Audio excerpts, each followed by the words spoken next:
Like, what part of radio silence do you morons not understand? No, this is... we're here. We're here, and it's time for Isaac, shut the hell up. It's time for fucking Ravnica Part 2. Jesus Christ.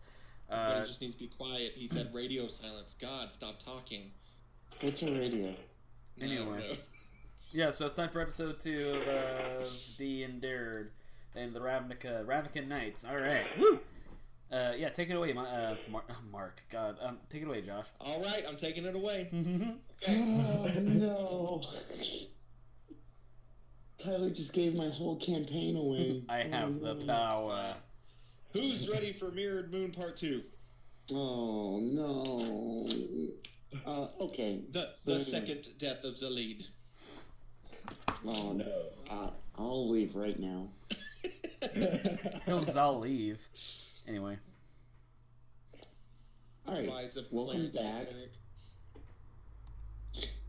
Hello. Welcome back. Yes. So, since last time, I guess if we want to recap very quickly. So, last week, we had some things happen. You guys started off getting in a bit of a tussle with some very angry minotaurs. And being thrown in prison for that. And then they tried to pin it on you because, without knowing it, a bunch of goblins blew a hole in the wall and invited you to run away and escape prison. Yeah, so that was sick. Interesting. Yeah, it dude. Was rad. Well, just wait. And that kind of led to a run-in with the mob, and then now you work for Cranko, who is the cutest goblin mod boss you've ever seen. He's pretty cute. Yeah, he's just a little goblin, honestly. Mood. And relatable. You got to go deliver some bad news to a Boros lieutenant. And now you're looking to run some more odd jobs for Cranko. He's got a few things under his belt that he needs done. So where would we like to start off? I mean, talking to Cranko, I guess. Sure. So I guess that do you guys want to meet back up at his little hideout place then? I believe that would be the the most prudent thing to do. Yeah, that's fair. I don't really think we're friends yet, so I like to hang out with these fuckers outside of work. That's fair. You all kind of got your own guild thing going on, so cool. So you head over, just another day at work, and Cranko is there with a bunch of goblins sitting around.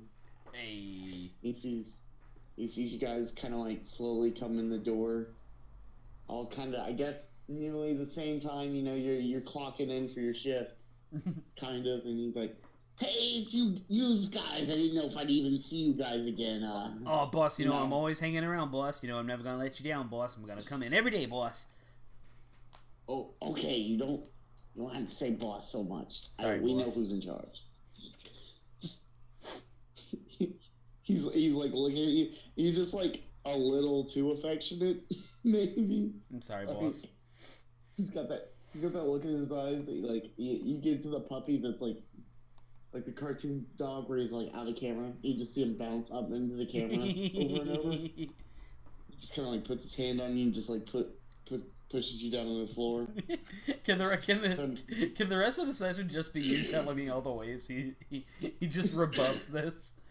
Alright. So he's like, alright, well, I got some odd jobs for you today, so let's see where we're gonna start out here. Mark, could you roll me a D10? And on a 1 we need to re-roll. Who the fuck is Mark, boss? No, sorry. Hey Mark, can you roll me a D10, good buddy? Hey, Vulcan, pick a number 1 through 10. 1, 2, 3, 4. Perfect. That is a good one. Okay. Good. Oh yeah. You know what? Today, we got a little something. I got a little something for you here. Hey, could you send for the guy? And you see some goblins scurry out of the room. He goes, I've got an associate here who needs to go drop off a very sensitive item with some people that are maybe not as let's say above the board as most people would say. So I need you guys to kind of escort him, take him down there, bring him back. Hey, Gnox, come over here. And you see a little goblin scamper in, and you notice that he is a little bit cleaner than the goblins that the other goblins that are around. Not necessarily nicer dressed, but maybe just a little more put together.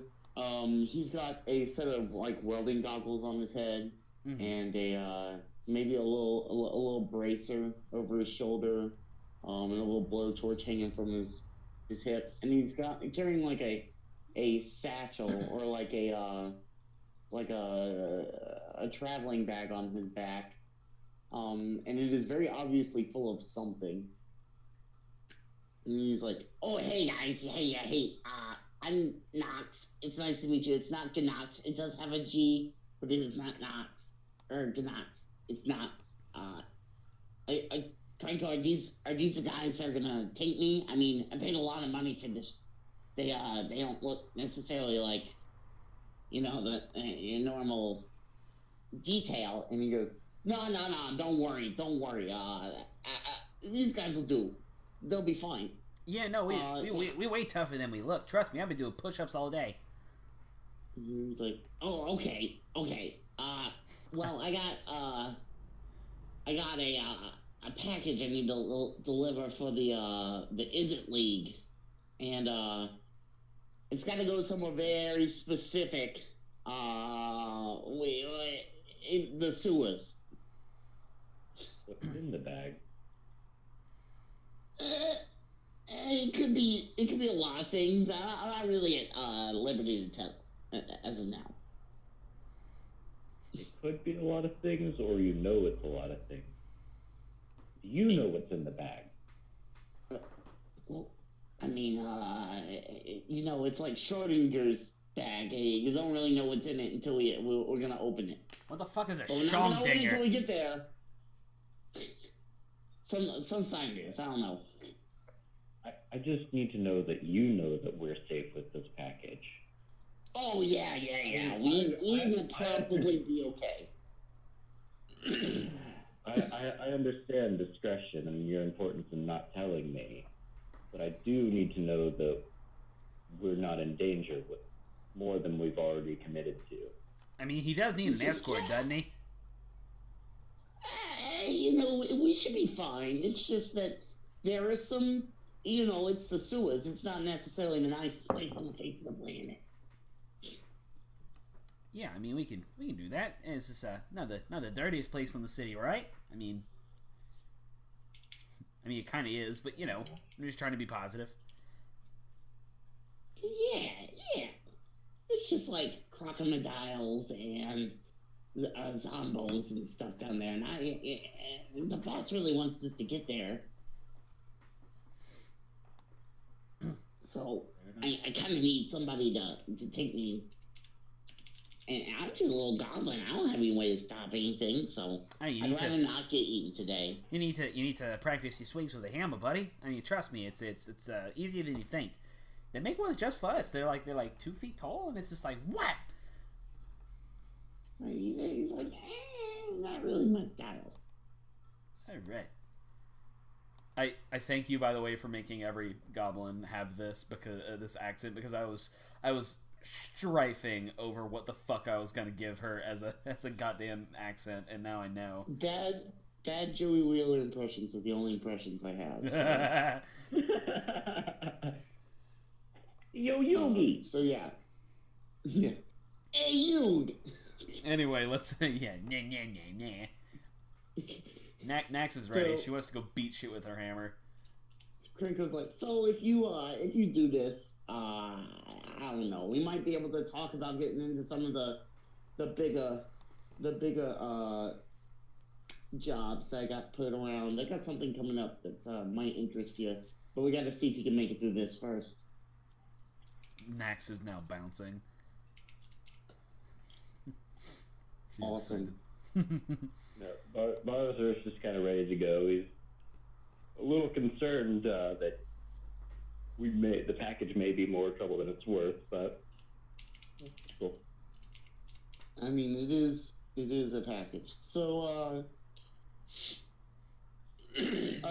so we know that you know that you're going to the sewers, and he tells you, Knox tells you that Sorry, he needs to ignore get into the sewers in the fourth district, over where you were the other day. It's actually a little bit further down than you were. He says, yeah, I need to be in the fourth district sewers, but it's not really helpful to start there. It's a pretty big built up place. It's actually better if we start over in the third district in the Undercity. So, question. So, and this is Isaac asking. Are these Okay. sewers Centaur friendly? Centaur friendly? I mean, they're think about more like a catacombs. Okay. I mean, you're obviously not going to be able to go through a manhole, but there are like big openings, especially in the Undercity. Because Ravnica is essentially like the whole plane is a city, but it's also built on multiple levels up of city. So, like, if you were to dig under the current city, there's just more city. So, Okay. if you go lower, you can actually just walk straight into the sewers in some places. And so that's kind of what he's saying here, is that you're going to have to start outside of the district and kind of work your way in. Okay. What were you gonna say, Mark? Hold on. I like to think that Mark is just like continuously scribbling in his noodle notebook. Why what are I'm you doing. rolling a D10,000? Yeah, That's my case number. but Oh, okay. but you also are under the assumption that Mark remembered his notebook. Bros, I got it right here. Fight me. I need to hear you tap it with your knuckles. Picture didn't happen. Attaboy. Okay, so I need a date and a time. Tuesday. Oh, gosh. Like, I I'm don't gonna even- say 8 a.m. Oh, they do have their own. Do they have their own calendar for like Ravnica? Yes, they have their own freaking calendar. Mark, you dick. Thank you. You could have just like did this later. No, this is important. I got to take these notes as we go. You But dick. I want to make sure that they are chronologically in order, so that I don't have to rewrite them later. Fucking god. Efficiency is everything, sir. Zoria's Okay, let's motherfucker. see. It is. Wednesday, my dude. I don't know if I'm gonna say this right. And is it We'll actually see. 8 a.m. or is there a different time cycle? It's the same time cycle. Yeah, I was gonna say I really it- hope it's not. Essentially, the years kind of work the same way. It's that the names are named differently. So it's the we're gonna say it's the 8th of Cizarm. Can you spell that for me? Cizarm. C-I-Z. It's the 90s, baby. Okay. It's like the years are AKJ, which is after Kiki Jiki. Kiki Chiki was on a different plane. I know. I just remember So- PTSD from that fucking goblin. I don't need like a day of the week. They don't have to have like a day of the week. But Okay. what year is it? Yeah, What that's what year I'm is trying it? I'm trying to remember. It's the 90s, baby. I wish it was the 90s. That would make it easy. This is it. It's we're gonna say it's the year 10,076. I can deal with that. All right. ZC is the abbreviation for the time period. We go down, throw down. The fuck was that? Oh, stop that. I'm almost done with my beer, so I'm blowing the beer bottle. You may continue now. Now I have my dates and my times. You were allowed to continue being a DM. So Krenko goes, yeah, whenever you're ready, just to let you know though, it is a little time sensitive. The package has got to be delivered soon, so whenever you're ready, just take off and go. Before it explodes. Yeah, let's fucking do it. Vanaxa takes her little bulldog totem from her neck and screws it into the bottom of her hammer, and she's like, she's ready. Cool. Okay. What is the guild boss name? Whatever his name is. Krenko. Krenko. Can you spell it for me? Krenko. And he's a mob boss. Thank you very much. Yeah. Whatever his name is. Krenko Mob Boss. He's a great card, actually. Is it Cranky Kong? Krenko Kong. There's Chunky. He's dead. Sorry. I'm trying not to meme. I really am. So hard. It's okay. I'm sorry. She's killing. I'm sorry, Josh. Oh, by the way, you She's guys, killing all the I don't know if bees. I left one page blank in this book at the beginning of this She's book. killing all the bees. I'm gonna do character bios, or character profiles of you guys. Hopefully, one page will be enough. It's front and back, one page front and back, one side for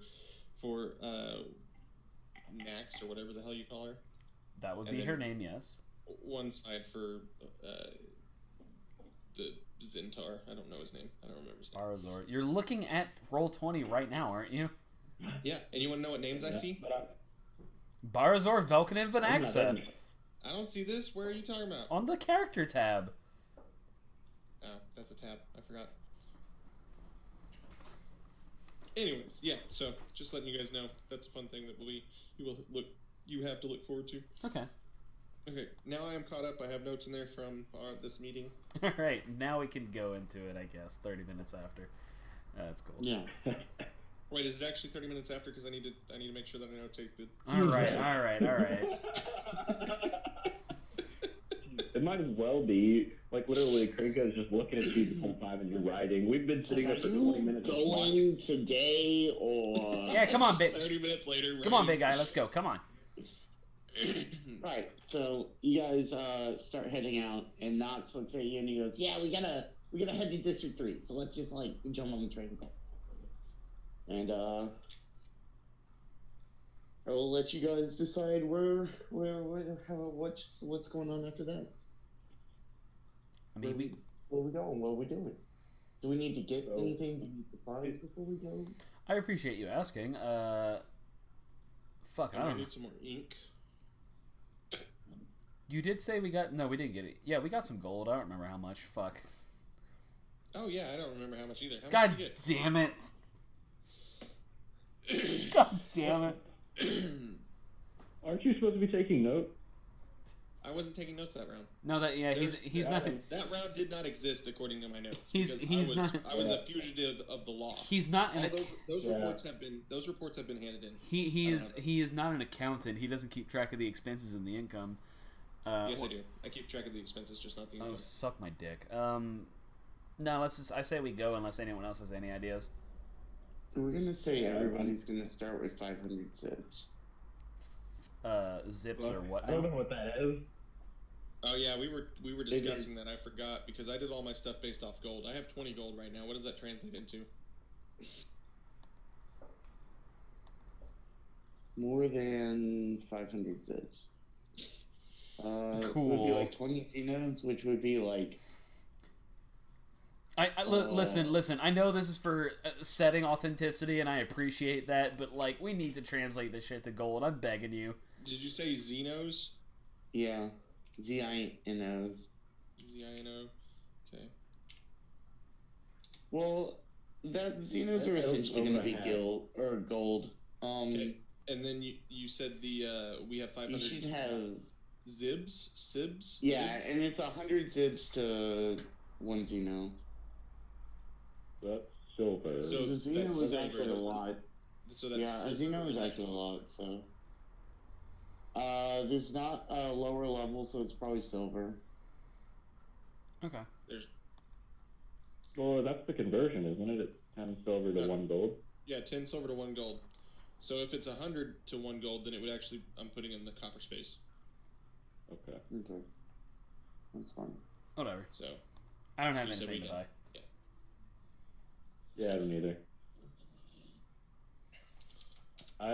Things are not insanely expensive, but okay, a Xeno would be like a lot.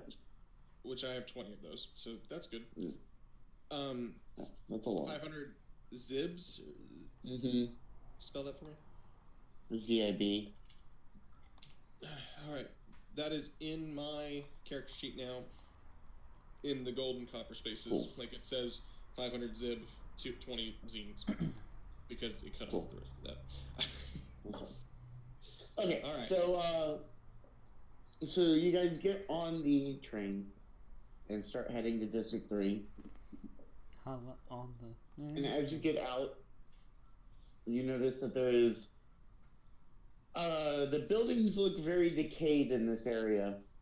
What time is it? Very worn down. I swear to God, Mark. God, fuck this. Mark, we're not doing this all the Mark, time. we are killing you like immediately.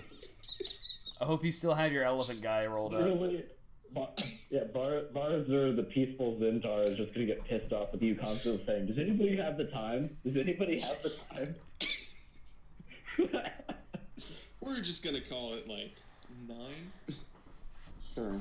Buy a fucking goddamn watch. I'm getting mad for Josh. All scene changes are 1 hour. So you get out and things are not necessarily breaking down, but look more like they're decaying. Kind of things are overgrown. There's like slight clumps of moss everywhere. Lots of like weeds and stuff poking through the bricks under your feet. And Nox kind of looks at you and goes, "Yeah, we're gonna sneak into the sewers through here. This is Golgari territory, so Oh boy. it shouldn't be that big of a deal." So is this? Are we already in District 3? Yeah. Okay. Yeah, you're like on the edge of District 3, District 4, heading back into District 4. Like, listen, I miss a bath every once in a while, but like these guys are like real dirty, and I'm not too happy about it. Nox like, yeah, it's not the best place in the world, so let's hurry. And kind of ushers you along. Is Crikey with us? No. It's, Oh, every goblin has the same accent. I'm just making sure that I'm surprised every understanding. goblin on Ravnica sounds exactly the same. Okay. No, yeah, it's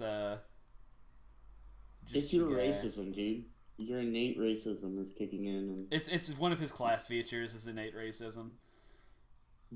What's How do you spell funny is lackey? Josh is actually Lackey.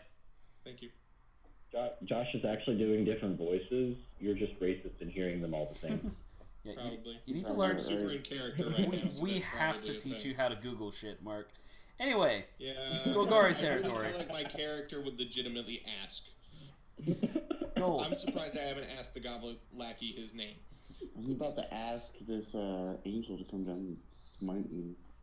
For no reason. It's absolutely no reason. Just Look, fucking like. I will post. These things will be posted by the end of this campaign, and you will all be like, "Oh my gosh, this is wonderful."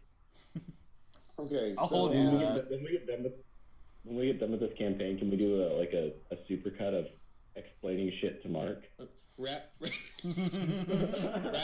Knights, as seen by Vulcan. Anyway, let's go.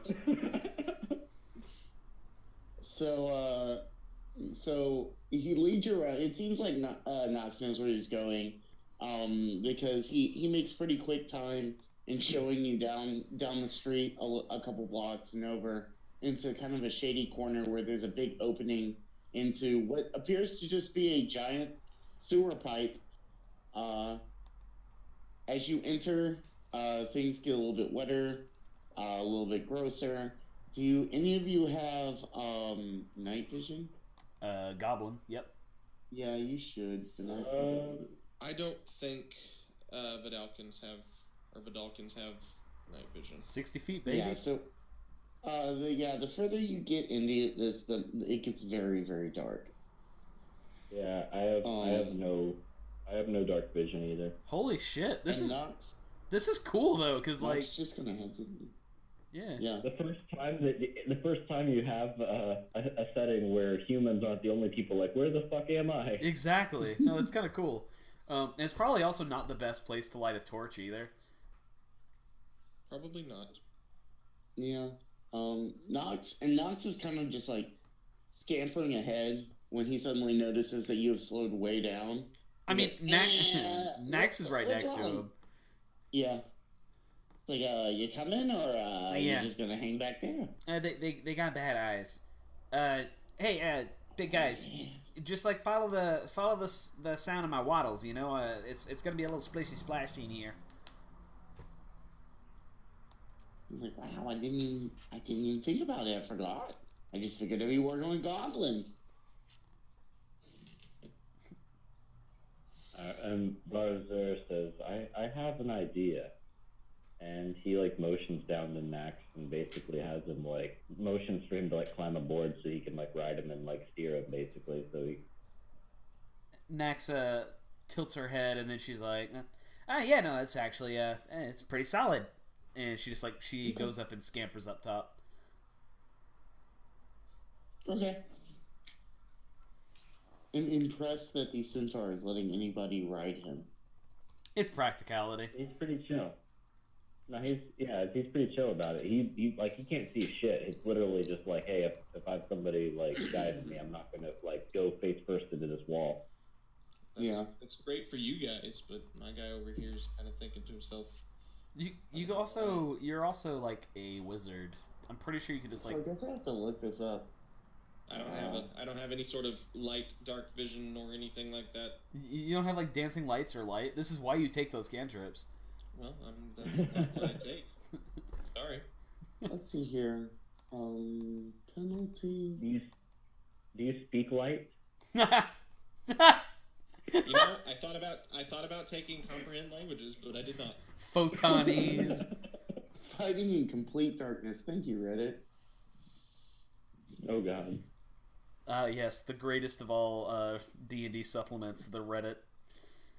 The Book of Reddit. One post gives you an elaborate breakdown of percents and like everything. The next one just says, fuck it, you can't do that. I'm so excited about Artificer. Like, I cannot wait. Oh, this is going to be fantastically awful without something to go by. So Nox is going to go, you know what, let's just keep going and I'll see what I can rig up by the time we get where we're going. Well, I mean, as long as we don't run into anything too big, we should be okay. Well, I mean, listen, I got a couple of little fire sticks over here, torches, whatever you call them. Yeah, you can take one of these, big guy. And she kind of like nudges Vulcan with it. She doesn't know about gas and fire. I'll make you a deal. You light it, I'll hold it. Okay, buddy. I mean, yeah, that's what you want to do. You got a tinderbox thing or anything? I mean, I think. Well, actually, does she have one? Nope. Damn, I wanted to blow stuff up. Yeah, I ain't got nothing to light this with, but I mean, like, yeah, if you wanna.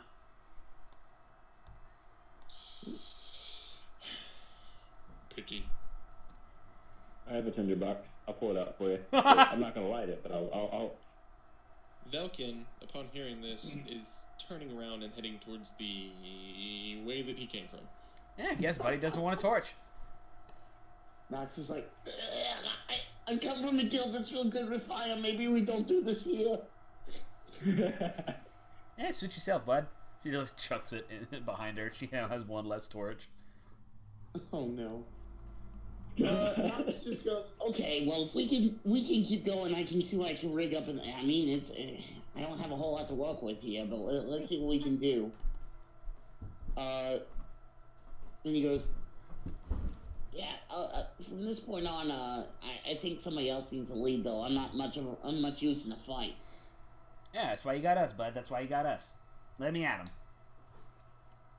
So, as you enter, cat. there's essentially a very dark tunnel in front of you, and Vanaxa, you can see that it probably goes for like a good, like 120-ish feet. You can tell that it goes past what your dark vision can see, even. Yeah. Down, just basically at an angle straight down into the darkness. But you can't see anything yet, so you're good to go if you want to get going. And it gets pretty steep down in here, but we can keep on going. Yeah, I say we mosey on forward. Has he come up? Has he come up with anything about the darkness thing? So wait, what is when it's going steep? Is it like stair steep or like incline steep? It's like incline steep. It's not super. It's like maybe like a 10-degree angle. It's not like it's like a walking angle. So okay. No, that's fine. I was just making sure because the bullshit in the Centaur sheet actually lists stairs as difficult terrain. Yeah. Wow. Okay. So Nox goes, and we're done. And as you get about 80 feet in, you all of a sudden see a little glow come from behind you, and he has rigged up essentially like a tiny lamp. Yay! And so within like 30-ish feet of Nox, you're going to be able to see whatever you need to see. Oh, what a nice escort mission mechanic. Yeah, it's not super great. It's not anything special, but it'll get the job done for now.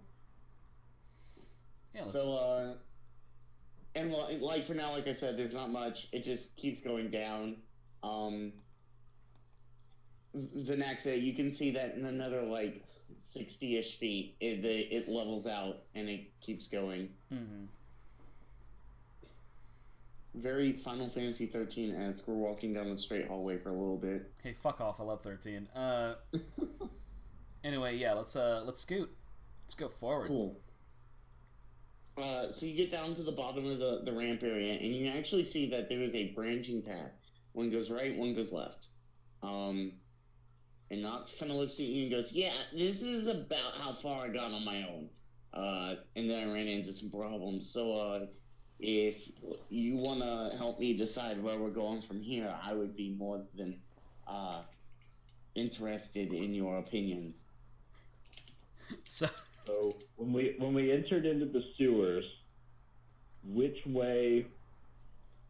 Okay, I'm trying to orient myself cardinal directions. Like, when we entered the sewer, have we been going pretty straight up to this point? Yes, you literally have been walking down a straight tunnel for like 120. Okay. And were we heading directly towards what we would have known as District 4, or were we heading kind of at a weird? For sure. So heading into the district. So either way we turn is going to be theoretically away from our path, right? Yeah. There's a branching path right and a branching path left. But we still need to be going forward, so we need to find a path off of one of those two paths that still goes forward, right? So it's not like one taking us directly away. It's just kind of a deep, like, break. Yeah, okay. I was just making sure, like, we wouldn't have been like, hey, let's go the opposite direction of where we're going. Yeah. No, you're not being forced to turn around yet. Okay. Yet. Nax does a thing that would be completely ineffectual, and she licks her finger and holds it up in the air. Sure. Are Could you roll on a? Could you roll on a d20 for me? Can I? Okay. Bars are blue on it. See, 15. It's really hard to separate my notes in this between notes that are pertaining to the case and notes that are pertaining just to how much of an idiot I think this goblin is. Yeah. You feel. You think you feel a slight breeze from the right. Which is conveniently where Barazor's blowing from. All right, let's head down that way. I think I sense something. Okay. You head to the right. Oh God, we can't use that now. Have they already mentioned what we're looking for exactly? We're just trying to get to this. Yeah, there's this big chamber that we're meeting in that we should be able to work from there. Okay. So you said you headed to the right? Yes. Cool. We are already in a fight. No. So you get there, and it about 60 feet from there, it hangs a left, and you go down. Would somebody like to make a perception check? 21 passive. 21 passive. Would you take it at disadvantage, please?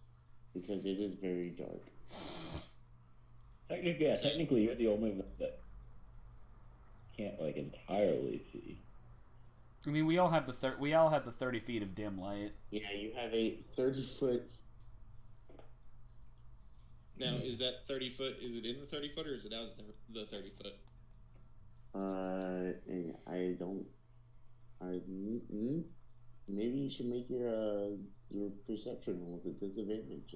No. What I was saying is, if it's based on sight and it's out of that 30 foot, I'm not even going to roll because it doesn't matter. My character would not be able to see it. I think you should make your perception rolls and find out. Okay. I was just trying to make sure that I wasn't cheating you here, but all right. You never know until the DM tells you. 18. Okay. So you've been walking along kind of a stone path next to a little river of liquid that you'd probably rather not identify. It's already been noted in my notes. Yeah. And in the water, you notice ripples. Not necessarily very fast, but definitely coming from in front of you. Okay. Great poop monster. Oh man, now I have to fucking play the music from the Great Mighty Pooh, and it's all your fault. Yep. Okay, so just so we know, because the liquid, you said this is a Golgari, right? Mm-hmm. As we're kind of going through this, he's going to take some of the more common flowers and mosses and stuff that he had, just kind of his throwaway collection, and just kind of throw it in there to see if any of it's harmful to the semi-living plant life that he has on him. No, it's not. It's just normal sewage water. Just really gross. Okay. Yeah, it's just nasty. It's not. Does my 21 passive investigation give me anything to do with this? I hate that there's passive investigation. You notice the rippling is speeding up. Okay. You now hear splashing sounds. Okay. And the Loch Ness monster comes out and asks for tree pity. There seems to be something in the poop. So you are going to tell people? Yes. I only do that voice when I'm talking in character. Cool. Next. Next. Make a... go ahead and roll initiative. Let's do it. Oh, girl. That's a... Ooh. I'm winning so far. That is a 21 initiative for Barber. I lost. I should probably write this down. Do I have a pen here? If only you had a notebook. Screw that. Alright. Anybody else Anybody else find the irony that Mark can keep his notebook as a player, but as a DM, it was at like. Alright, now I have to remember how to roll. 9:37 p.m. or a.m. I rolled at 11 initiative. How do I roll initiative for creatures again? You click on their initiative stat. Or you can just literally, or you can just. You have to drag and drop them into your stuff, and then you can click on them, and it'll pop up their whole sheet. Technically speaking, unless they have an initiative bonus separate from like, you could just roll their dex score too. Yeah, I would just. Oh yeah, that's it. Yeah, that's the one I'm looking for. I wouldn't actually roll their initiative in the chat because we'll see it, and then we'll know what we're up against. Hate everything. He clicks a bunch of random creatures just to throw us off. Like there's Kraken. Like the hell's a Kraken doing here? You don't know what you're fighting. There's 3 boat mimics in the water. I believe it. They're tiny little like glass bottle boat mimics. It's Pennywise. I also would love to announce that there will be a solid 2 minutes of the stream that you'll be able to listen to where the Great and Mighty Pooh song is playing in the background. It makes me very happy. That's wonderful. Anyway. Roll 20. There's also going to be like 5 minutes of me trying to figure out what the fuck I'm doing here. Hey, you know. You can always just bullshit a dex mod and just roll a d20 for them. Yeah, I guess. Yeah, just shit a dex mod. What the fuck does it matter? 1d20. Okay. Hey! What's their dex?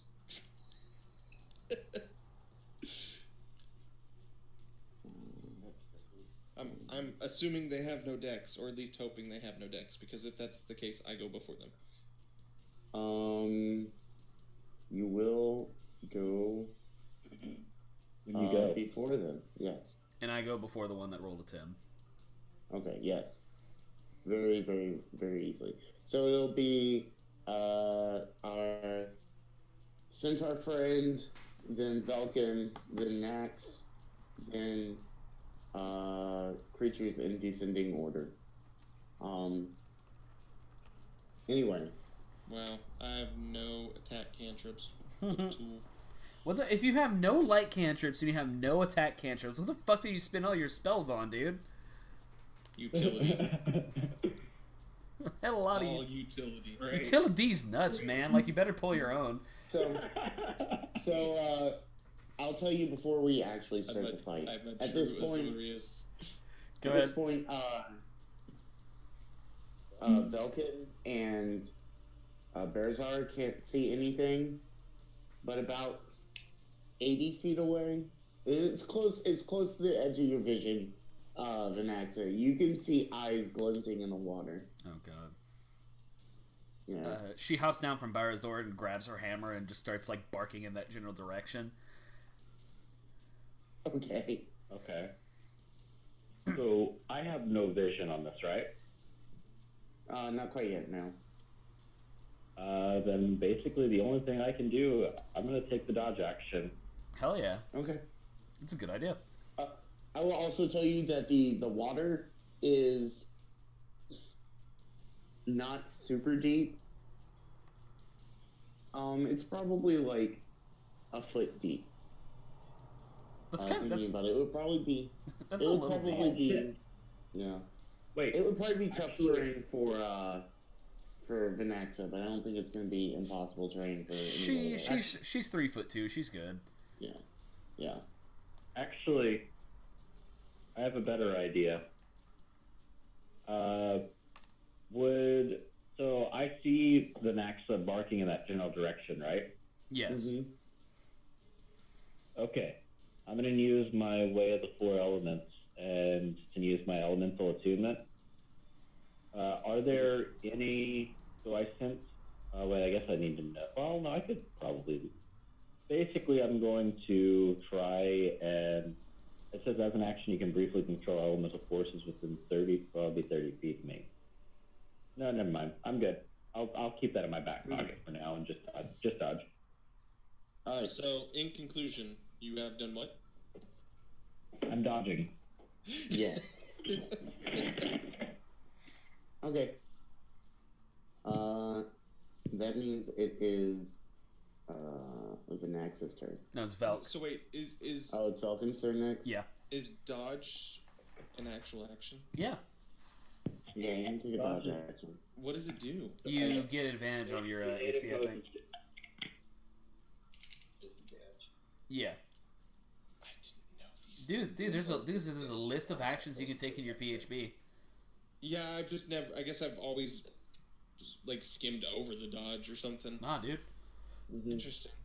You don't get to Alright. you don't get to attack that turn, but still. Have we seen what is going to attack us, or is it still? Or...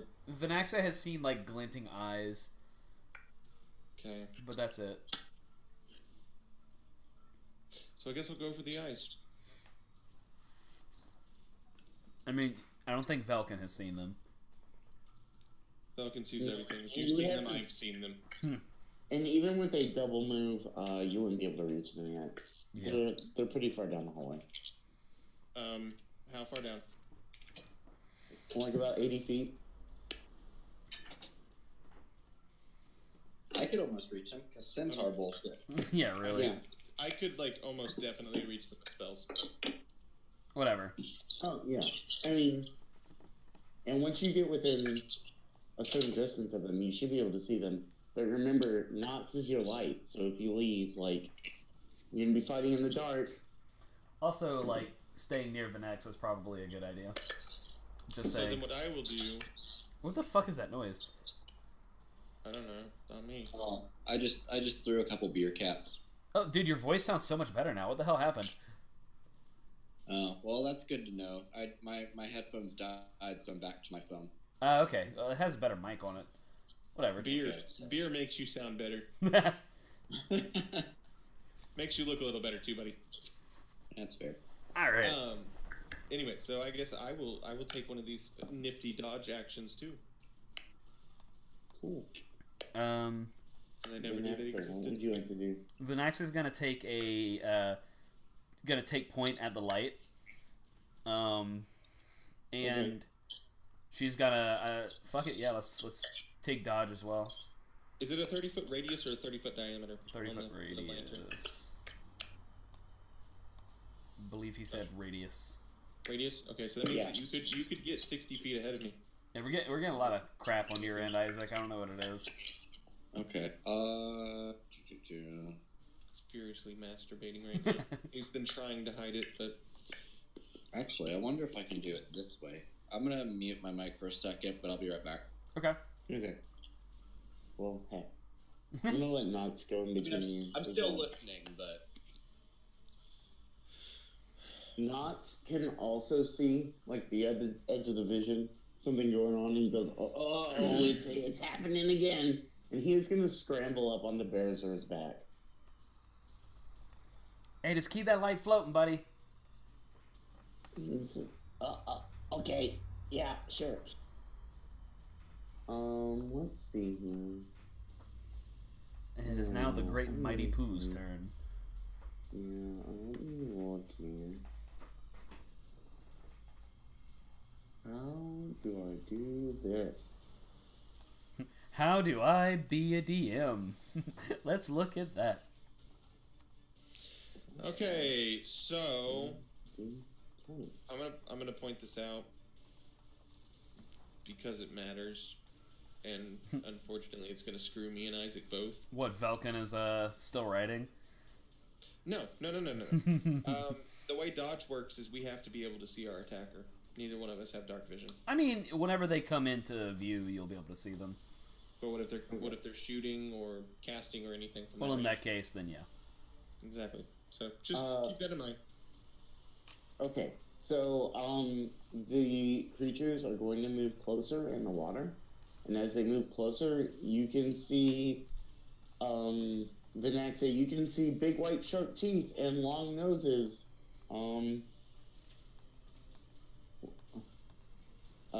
They are roughly like 40 feet from you now. So now the light is starting to pick it up too. And you can't see, Berezer and Vulcan can't see quite what it is yet. But they can see, again, the glinting eyes and kind of make out teeth as well. So I have enough to shoot at now. Yeah. What is Vinaxa seeing? Like, I mean, because they are in my dark vision now. Yeah. So so there are 2 crocodiles. There's actually 3, and one is much bigger than the other 2. Oh, good. Oh, good, Crocs. Wait, they're crocodiles? Yeah. Are we in New York? No, we're in Ravnica. They have goblins and bulldogs, and they have crocodiles. Oh wait, my bad. Crocodiles, not gators. Also, let me look up literally the best piece of flavor text from a Magic the Gathering card I've ever read. Oh, I know. And also, Vinaxa announces that they are indeed crocodiles, but she calls them Snippy Snappers. Oh my god. There it was. I found it. I just saw it. Let me read you this piece of lore. This piece of Ravnica lore. So this is a new card from the new set. This is called Catacomb Crocodile. It says, I am the Sewer King, said Rat. I am quick and cunning, and I know every tunnel. No, I am king, said Zombie. I am cold and deadly, and no rot can harm me. Then the crop came by and ate them both. That's really good. Wow. Yes. Is this better, guy? Yeah. It cuts out a little bit, but yeah. Yeah, it's pretty. Cuts out a lot, actually. It cuts out a lot of bit, bro. A lot of bit. Okay, how about that? Oh, much better. Very good. Yes. All right, are you getting the feedback from your guys still? Negative. No. Okay, cool. Perfection. Woo! Alrighty. So is it back up to Barazor now? Yes. Okay, I still. The next told us it was crocodiles, but I still don't see them, right? They're like 40 feet away from you up the tunnel, so you can see like glinting eyes. You can't make out like quite like physical forms yet. But I see the eyes at least, right? Yes. Okay, I'm gonna use an action, elemental attunement, and it says as an action you can briefly control elemental forces within 30 feet. It's a harmless sensory effect. Basically, you can light a candle, campfire, chill or warm, but I'm basically gonna, or create elements within a 1 foot cube for 1 minute. So he's basically gonna, like, as close to, it's within 30 feet, so hit full 30 feet as close to them as possible, just kind of like put a sensory fire like right there. Okay, cool.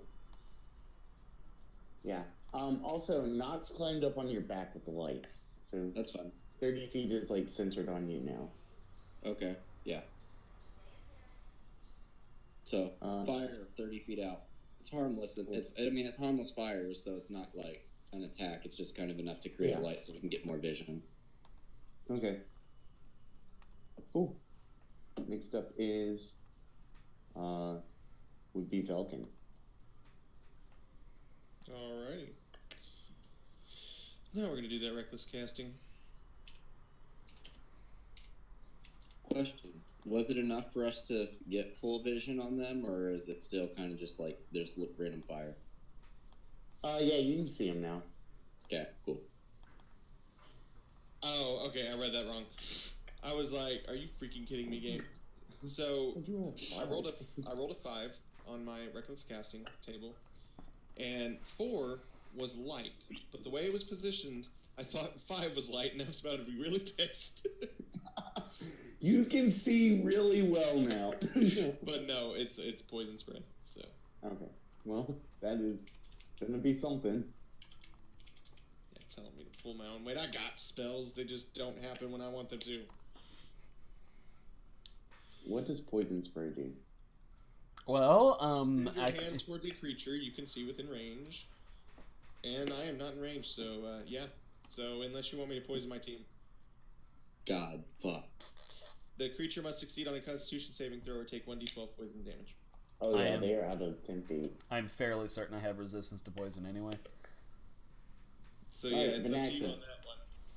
Okay, so you're gonna forego me poison spraying my entire Yeah, you just kind of fire it into the water and it doesn't do much. Nax is going to put her hammer into her offhand and chuck a javelin at one of the smaller ones. Okay. Yeah, it's an 18 to hit. I believe that hits. It better hit. Yeah, it definitely hits. The super crocodiles. 8 damage.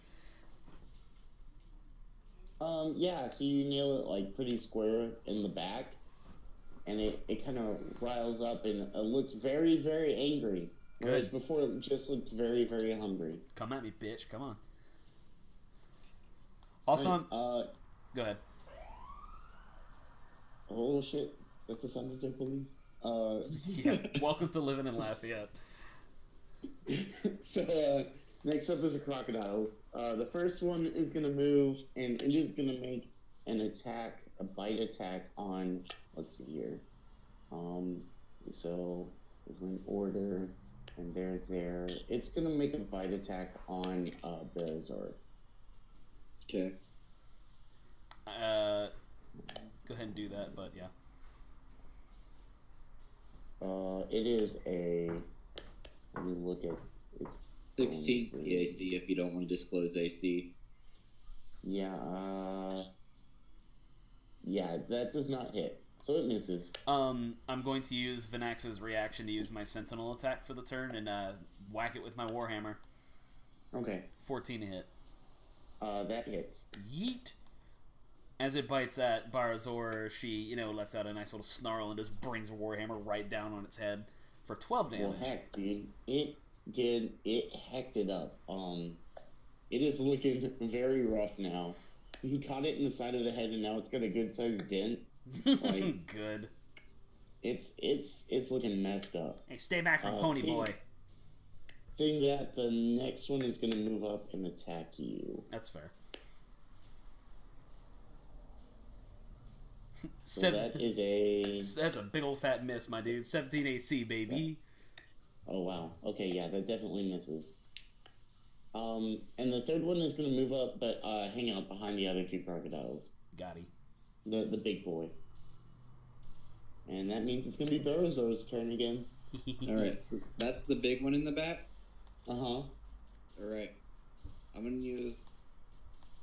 basically seeing that he's the threat. I'm going to do 4 key points to use Fist of Unbroken Air. DC 14 strength save. DC 14. I got bad news for you, my bud. Yes. They strunk. I think. /R 1d20. What can I do it from here?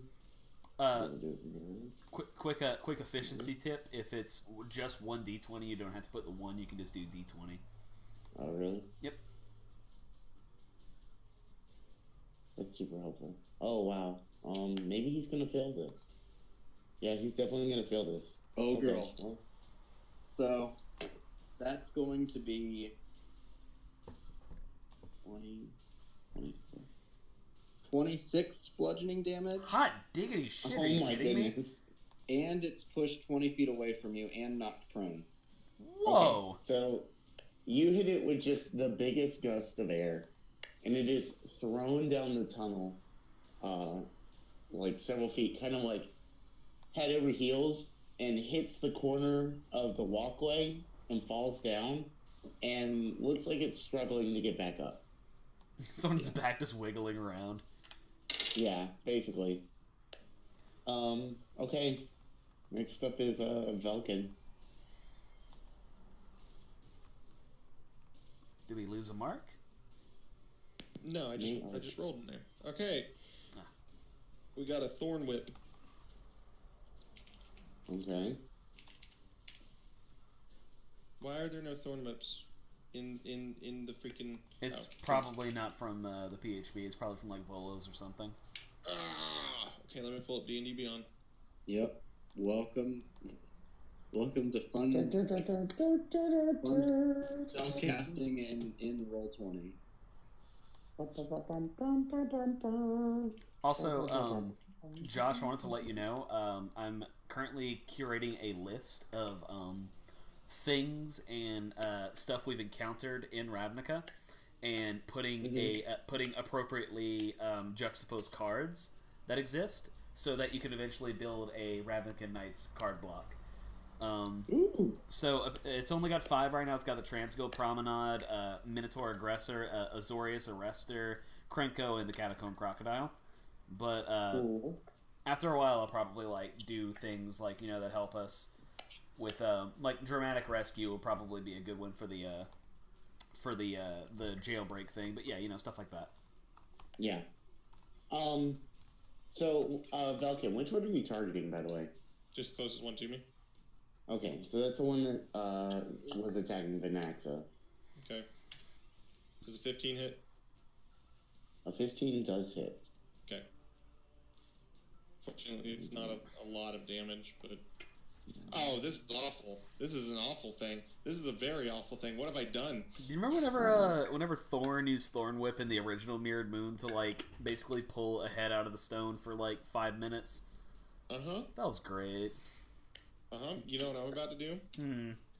Well, first off, that's 1 damage. The other thing is, I'm standing next to a crocodile. How close is this crocodile? It was pretty close to you. If you're, I would say it was like 5 feet away from you, because you were right. Well, it's on top of me. if you're still next to Vanaxa, my Sentinel action comes back. My Sentinel reaction comes back in a bit. So.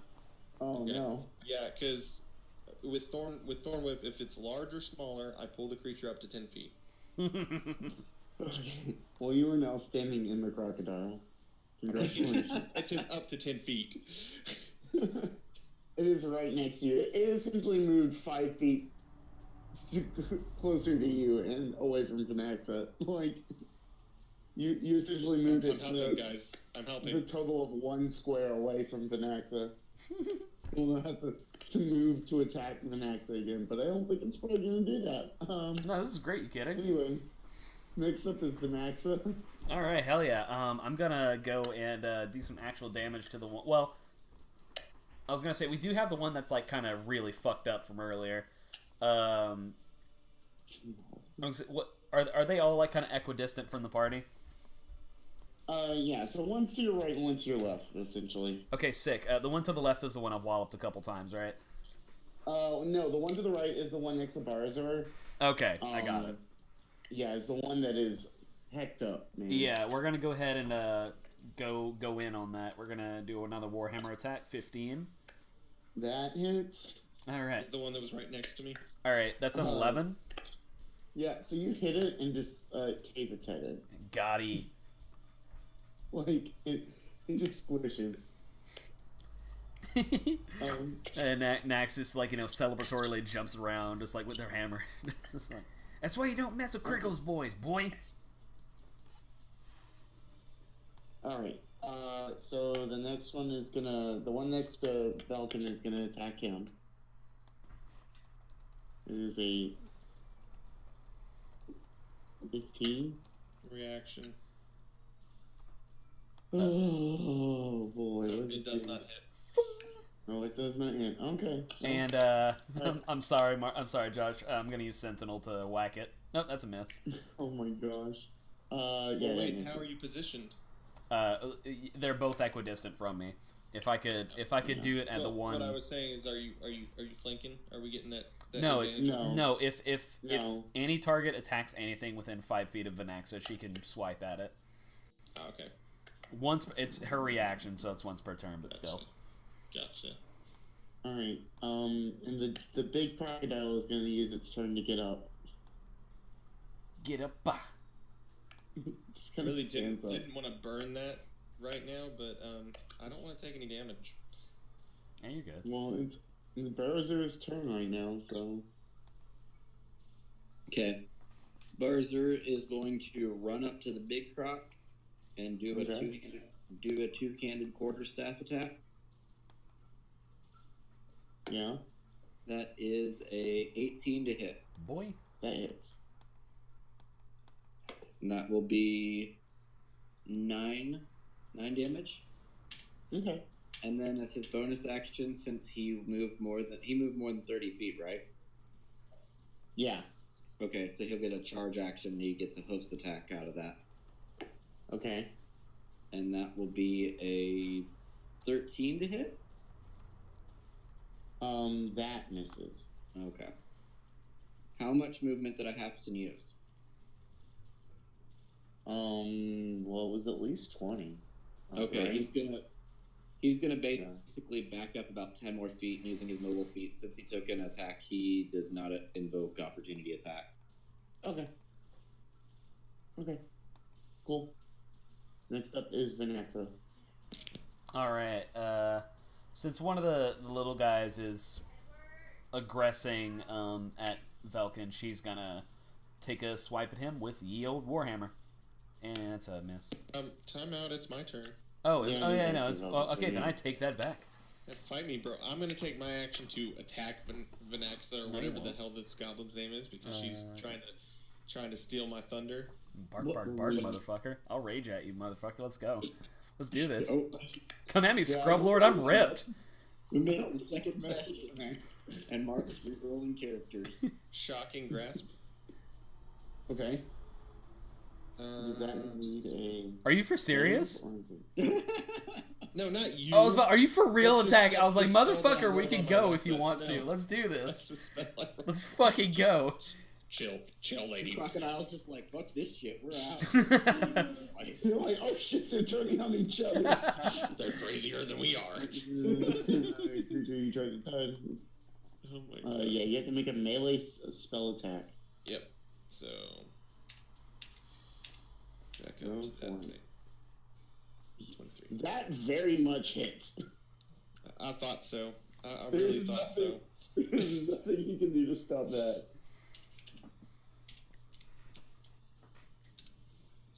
Eight damage, Hey, 8 there lightning you go. damage, and it can't take reactions until the start of its next turn. Bzzz. Okay. That's It's- fine. It's a We're good doing thing, all like, this- nothing has Little reactions. It's like a little chard now. It's a... Hey, a I've nice, like, welt on its head still. I've eaten crocodile It's before. real That bad. sounds fantastic. Yeah, Croc's actually pretty good. Yeah, it's like It's chicken. like a spear sticking out of its back. It's like a little flame chard now. So all you're hurting pretty bad. Yeah, I was gonna say, all you're telling me is that we have a nice shish kebab on our hands. We got like something that's like Now ready it's for the not. rotisserie. See, me as a person, like survival instincts, I'd be like, yeah, that sounds like a great idea. Yeah, That let's eat it. definitely hits. 8 damage Very with a much kill Warhammer. it.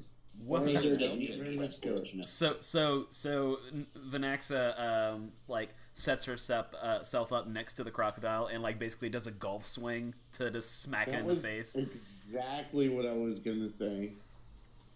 Oh yeah, teeth everywhere. Oh god. Yeah, welcome to Yep. being Nax now. No. Not so stupid now, are you? Not that. No, she's still stupid. Oh, yeah, fuck still off. racial stuff going between us. No, I had looked at my second level spells for using my reckless. Still nothing good. No, it's great stuff, except if I'm aiming at someone, That's fair. because I've got enlarge, reduce. Mm-hmm. So yeah, I mean, Alright, while we're doing this, the other one is, the giant one is gonna move up and make 2 attacks against, Bowser. Bark, bark, bark. Do it. use your reaction. Hello. Use your reaction on him. I My already. only reaction is deflect missiles. So it's gonna make a bite and a tail attack. Does the bite hit? It's 18. That one does hit. Okay. Ow. Let's see here. Yark. Yeah, I already used my my sentinel thing. So. Wait, no, I didn't. Josh? Not this one. No, you didn't. So do it. Do I it, will. bro. I will after he rolls damage. No. You can't use the signal thing. You're not next to him anymore. That's true. That's true. You're right. You moved down the hallway. Why'd you do that, bro? Why'd you do that? This is why we stay. This is why we stay by the goblin. No, I understand. We're like an incredibly defensively oriented party, I have to say. Why is she like freaking out coming to me? Honestly, Barazur was all control and zoning, so he was pushing off the big dudes so you guys could knock out the small dudes. Well, you're paying for it. So it's going to deal 21 damage. Whoa! This is a really big crocodile. Where's he go? And I need you to make a strength saving throw. I'm good at that, so okay. Find something else to eat. Sorry, guys. I was talking about That life. is a 19. So, guys. Okay. So you are not grappled. Thank God. So, a little bit of inside information for you, bros. Wife's going to bed. I don't work tomorrow. It's party time. Oh, I thought you said when you said wife's going. I know your wife to be like obscenely pregnant, so I thought like we were about to have to call it for tonight. Yep. Bye, guys. No, I'm going to tell you right now, if that happened, you guys probably would not hear me say anything to you. I would mute Mike or just drop Mike. Yeah, I would not blame you. We would hear, oh shit, oh shit, oh shit, oh fuck, oh shit, oh shit. No, I'm a little bit more calm in crisis, but you say that. Yeah, you say that now. I get super focused, so it would literally be focus would shift, and I would just completely forget you guys exist. Can Greg from NSA be the Godfather? So here's the thing. Greg My wife is going to be getting an epidural, and so I get to fill out all the paperwork on the baby's name. Oh shit! Okay. Oh no. Funny story on that. I'll tell you guys later. Just remind me. Yeah, I was gonna say let's. My wife, ex-wife, almost hit me on that, and it's great fun. I highly advocate fucking with her. I'll put that in the group chat so we don't talk about that on something that will be recorded. Anyway, yeah, it does a ton of damage, and it doesn't quite manage to sink its teeth into you, even with how powerful it was. So, you are not grappled. And it misses with its tail, so next is going to be Barazar. So two-handed quarterstaff. Uh-huh. That is a 19 to hit. Yeah, that hits. Woot. With another 9 damage, and then take that mobile feat to regroup back with the party and say fuck that. Okay. It's looking pretty beat up now. Cool. Next up is Vulcan. Alrighty then. Vulcan's now Australian. You ever cast a spell so hard that it changes your accent? Yes. It happens. I mean, yeah, no, Zali technically did do that. It's just that your accent turned into plant. All right, we're bringing a fan favorite from Mirrored Moon here. Oh no. Chill Bear touch. Moon. Hey. Did you move towards it at all? Sure. Some kind of wizard you are, man. All touch attacks. Dude, I don't do these things on purpose. Freaking chill touch is 120-foot range. What are you guys talking about? Is it? Oh yeah, that's right. Yeah. Chill touch is it's necromancy. Yeah, no, it's kind of like a mage hand where you have like a little skeleton hand. instead. Oh, okay. Yeah. Okay, so make a ranged spell attack, which I'll probably fail. The cheese touch. No. Yeah, Fail. No, Do you have that very much hits. Yeah, you have a +6. What's this might fail bullshit? Look, I'm trying to stay humble over here. Oh, we lost somebody. Did we? Did we lose the DM? Yep. No, there he is. No. Okay. Somebody called me and that fucks with my Discord. Yeah, that will do it. Did you tell them go away? I'm playing D&D. Yep, that's basically what I said. I'm on the other line doing shit. If you need something, text me. Otherwise, fuck off. Love it. That's verbatim the tech. Okay. Anyway, Anyway, so 7. so I sent a hand forward, and Pokes it gently. it's like grasping it right now. Really weird too. Yeah. So it walks up and touches it, and the crocodile kind of just stops, and its eyes kind of glass over, and then it just kind of collapses and dies. Yes. Cool. Yes. Everybody's talking to me about, hey, I need to get some more spells or whatnot. And shh, ladies, ye have little faith. I've Anyway. used nothing but attack spells just now, Anyway, and I don't have any attack spells. so with that in mind, we're gonna go with what usually works, and that's running up to a crocodile and driving a fucking hammer into its skull. It's very dead. Oh shit, that's right. I'm sorry. I still feel like she would do this. You know what, she would. She got the killing. She got the killing blow on 2 of them. I'll give it to you. It hits. Yeah. Considering the fact that most dead bodies have like an AC of 10. Yeah. Yeah. Just like for the extra flavor. Sorry, I missed the it's dead thing. You hit it and you just hear its nose break. Like, Nice. All right. First off, they do not have noses; they have snouts. Vanaxa shakes off her hammer and she like offers it. She holds it up to her as Vulcan. She's like, "Hey, you one of those little prestidigitation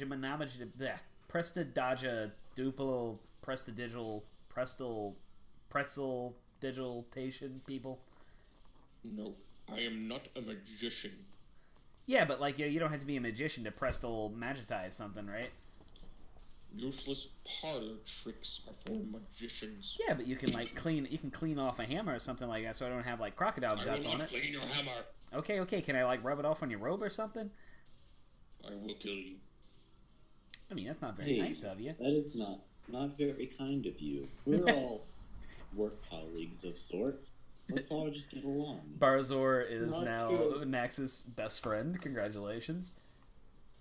She just like Nox just looks at you guys and goes, heck, color me impressed. Like, I came down here and that crocodile was looking at me like I was gonna be a snack. So, hey, that's you did the job. Hold on. You knew about this crocodile? I thought you said you didn't get any further than that den. You didn't get any further than that den because of the crocodile. Hey, you wouldn't go too far either if you were my size, and there was a big scary crocodiliac down here looking to chomp on you. Tell me, does Nox look attractive by goblin standards? I mean, he looks very smart. Okay, I was gonna say because like I wanted to make a comment. Fucking nerd. No, I wanted to make a comment about him looking like a snack, but it's fine. Nax is gonna like. It's the welder goggles. Nax is gonna like basically just like shake off her hammer and let's keep going. Goblin, I have a question. Is there? And I have an answer, maybe. Other goblin. Well, then you need to specify, you asshole. I still got a name even though I'm green. I will refer to you as dog. Oh shit! Bark, bark, bark. No, and I was like, oh, me? Oh, okay, well, what's up? What time is it? Oh my fucking god. God damn it. You know, I was gonna swing at you for that dog comment, but PvP is a very, very big deal. But now, the ceiling has lowered. God. Even Barzer's starting to lose his temper, and he's pretty zen. Suddenly the crocodile comes back to life and takes itself out of the token. It's a zombie crocodile now, that's just it. It's like that anime butterfly like meme, and it's like, is this anger? Suddenly Barzor just has red on his card now. He's just he's red, he's green, white, red now. Oh god. No, it just looks at him and goes, hey, you're such a joker, dude, let's go. Okay. And he's sitting on Barzor's back, he kind of like gives you like the giddy up, like. Nax I mean, is he's still practical, so he's still cool with it. So Nax is like very excited. She's like counting the tails of it. It's like, oh, you saw where I just knocked his teeth everywhere, and you, hey, big horse guy, you took like you should be dead, right? Like you took a big old chunk out of you. Like you okay? Like need some bandages, or something? yeah. Oh, well, I mean, I don't have any bandages, but I'm just like I'm asking to be polite. on a scale of 1 to 31, I would say I'm about at a 10. Do I have any? No, I don't. Yeah, nobody does. We're all like, yeah, it's Actually, fine. no, you made healing potions, remember? You got three I made healing potions, thank you. Oh, that Yeah. made healing potions. And they belong to me. I knew somebody made healing potions. I was gonna say, I don't think Nax would have any way to know that he did that. I was gonna like. I mean, they were literally there together. So Barazar probably knows that Vulcan has them because they were at the. See, here's the thing. Even though Barzar botanist is place. he needs them, I don't know that he would ask. Like, that's the shitty thing about this. Like, yes, he knows he needs it, but He doesn't want to be a bother. right. We will Wow. get along swimmingly. Nax doesn't know that he has the fucking potions, but the moment she does, whatever. We'll figure that out. There are my potions. Yeah. So you guys continue down the hallway after this. I fixed the clock thing, by the way. Just letting you know. Okay, that's good. Yeah, I'm not time numbering them anymore. Just note. Thank God. We all needed to know that. I'm just making sure. I know you guys were worried about this. So the asking what time it is meme is dead. Congratulations. Good. Let's go. So you continue down the hallway, and there's some more twists and turns, but not really any branching paths until you come up to what looks like a door, on your left, on the left-hand side of the hallway. The hallway continues down further, but there is a legitimate door just in the yeah, studio. like a wooden door. Like seems maintenance. out of place, incredibly out of place. They need like maintenance doors sometimes.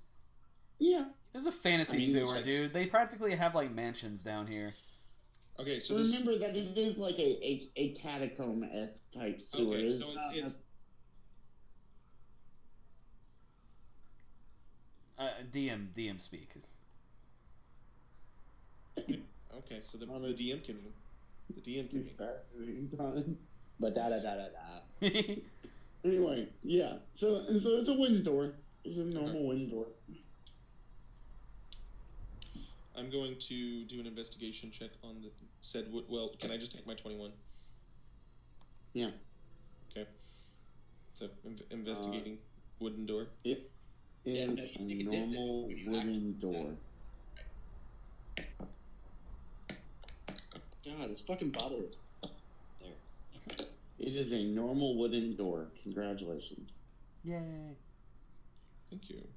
Oh crap, that's not the right number. Damn it, I double numbered. You notice next to the door, into the trail of the water, there's like a little cutting. There's like a little cutout in the brick with some bars, and there is water coming out of there, meeting the main trail of water that you've been passing this whole time. What? So it's like a little branch of running sewage water coming out of what is you assume is this room on the other side of the door. Okay. I'm going to check and see if the door is unlocked. It is. Is unlocked. Yes. I'm going to open it with me behind it, so that whatever comes out doesn't land on me. Okay. Nothing comes out. Okay. And what you see is essentially another long hallway, but oddly enough, there is light coming into this one. And what you realize is that you look up where the light source is coming from. It's not enough thing that everybody is just automatically going to notice it. And at the top of the room, you see essentially along the brick ceiling, every few feet, there is a little square with bars running over it. maybe about, I would say like 30 to 40 feet above your head. And these bars kind of line up with the stream of water that is on the ground that leads into the other room that you were just in, into the tunnel that you were just in.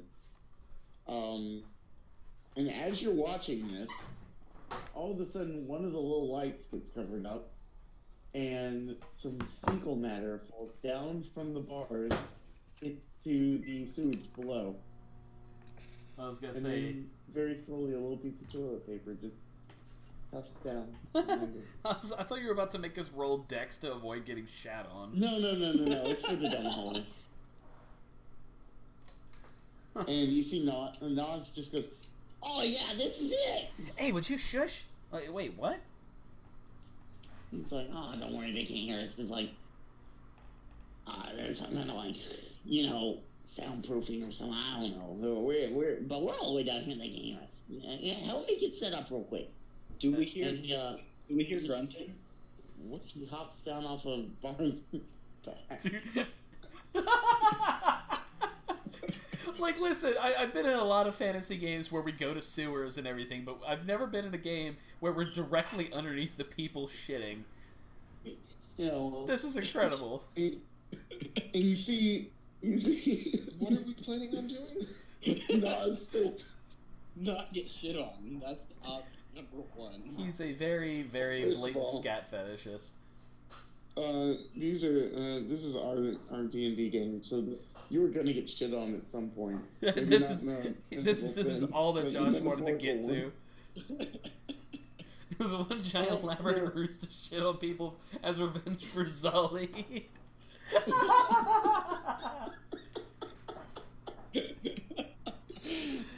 No, you notice that Nas is now pulling out these long cylindrical tubes, and is setting them up kind of in line with the bars above the ceiling.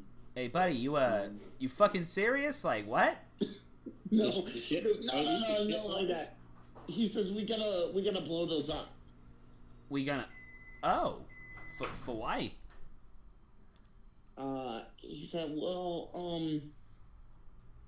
so I don't know if you know this, but in this district there's a Boros garrison. Yeah. And the Boros garrison, it may or may not have a couple prisoners that is it league would like back. Oh. Well, yeah, that makes sense. I mean, I didn't like getting locked up. And maybe a couple people that Cranko also had in mind to get out. Yeah, of course. So we're just gonna blow the floors out from under them and let them, fall down in the sewers and make the getaway. Yeah. Easy as that. Question. Yeah. As this is going on, is more shit coming? No. This is just an example. Can more shit come through? I mean, it's a possibility. Because if it does, I got an idea. Okay. Well, I'll tell you what. Roll a D100. Oh, you I'm probably in the back can't do taking that. notes. As And a- one of my notes legitimately says we are going to blow quotation shit quotation up. That is an 89. And so Loxodon, Oh, yeah. Loxodon sits Okay. on the grate and takes a big fat elephant dump on all of us. Yeah, so you see one of the holes darken just like it did before. And I want to use deflect missiles. okay. All right, if the damage is 14 or less, I can use it, reduce it to 0, and do a deflect missile attacks to throw it back at them. Here's the best part. We're not underneath these grates. Barzor is going to voluntarily walk underneath a bar to prepare to get shit on. This is zen as fuck. This is too zen. I don't want to be zen anymore. Hippie horse So if the shit the shit damage is 14 or less, I have to throw it back. Yeah, like what is shit run like a 1d4? Now playing with the poop. Is there a card in Ravnica for this? I'm gonna Google card magic poop. I don't think so. Yeah, so I guess he just like. Oh my god. Technically, it's a monk weapon too, so he would actually take damage. So it flies back up and hits the prisoner in the butt, and he goes, "Oh wow, it's a little different. It burned a little bit more than I thought it should have." Hey, so Josh, I found there's a card called Mudhole. There's also Empty the Pits, Throne of Empires, Empty the Catacombs, Fall of the Titans, Open the Vaults, Boulder Fall, Ruthless Disposal, Urgent Exorcism, Primal Surge, Dogpile, Dead Drop, Bubbling Muck, Nature's Ruin, Infernal Harvest, Reign of the Pit, Rancid Earth, Rat's Feast, Rite of Consumption, Ruthless Disposal, Stench of Evil, Toxic Deluge, and Unburden. Oh my god. Fucking Nature's Ruin. Alright, yep. Memes didn't last for long. The meme world is gone now. Oh my god, it's the most primal form of memery available. It's the harkening back to our kindergarten years where poop was the funniest thing. I hate all of you so much. Oh god, there's Gush. How could I forget about Gush? Oh no. You wrote this in. This is your fault. Oh, I'm crying. While you're doing this, Nas has set up these cannons. Basically lit them, and he's gonna look at you and go, wait, I don't even know what you're doing, but we need to get out of here now. I'm sorry. Just give There me may or may not be a chance that this backfires horribly and we all die, so maybe we should leave. Yeah, no doubt. We're running. Hey, don't touch me, poop hands. Okay. Oh my god. Yeah, so you guys leave. Would you like to shut the door? Sure. I mean, yeah, now that you mention it. I wouldn't have thought about it, but now that you want to go ahead and say that. Oh, sorry. We all start running. One of us stops to, like, gently close the door. It's Vulcan. It's definitely Vulcan. It's definitely not Vulcan. Okay. That door's not up to code. You I don't care run about down the that. hallway when all of a sudden you hear from behind you multiple very loud explosions. Man, what did that guy eat? And the Sorry. sounds of people screaming. And Nas goes, "Oh yeah, maybe I did use too much gunpowder. Oh well, let's keep going." Has he murdered anybody? Yeah, you may or may not have just committed a tiny bit of murder. I committed no murder. I didn't touch anything. That's my story, and I'm sticking to it. Yeah, technically, Barzer mostly only committed assault. If you can. What is? I'm now going to formally ask this goblin's name. It's Nas. Ganaz. I'm gonna add the cards in the Ravnica campaign to. I'm gonna add Icar Explosion. G-N-O-Z. G-A-N-O-Z. G-A-N-O-Z. Wait, what? What? Spell again? Nas, dude. So G-A-N-O-Z and G-A-N-O-Z? Yeah, he's some kind of racist or something. That's the dude's name. He's like, I go by Nas for short. How many dead bodies do I see? Or can I see any dead bodies We yet? closed the door behind No, us. you're headed back out of the sewer now. We ran. We didn't go blow up. Yeah, we closed the door. Has possibly committed murder. Possibly during this. Yeah, so you exit the sewer and try to find a place to lie low for a little bit. You tried to. You actually ended up in a little diner in back in the district where Krenko's hideout is. Just kind of chilling and waiting for the heat to slow down some. We probably smell wonderful. Yeah. I mean, bars are literally flung poo back, so. I touched nothing that I did not need to touch, so I smell fine. We waded through shit, dude. Like, we were in sewers. And? Well, now you should probably have... Now he has prestidigitation, huh? Anyway. Yeah. So... That really so you sounds go back like to something that Krenko. would have done.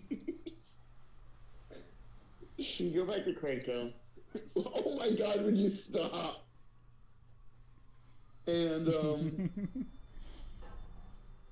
he goes, hey, I see you back at one people. Whoa. What is that smell? Boss, you sent us into the sewers. I don't know exactly what you were thinking.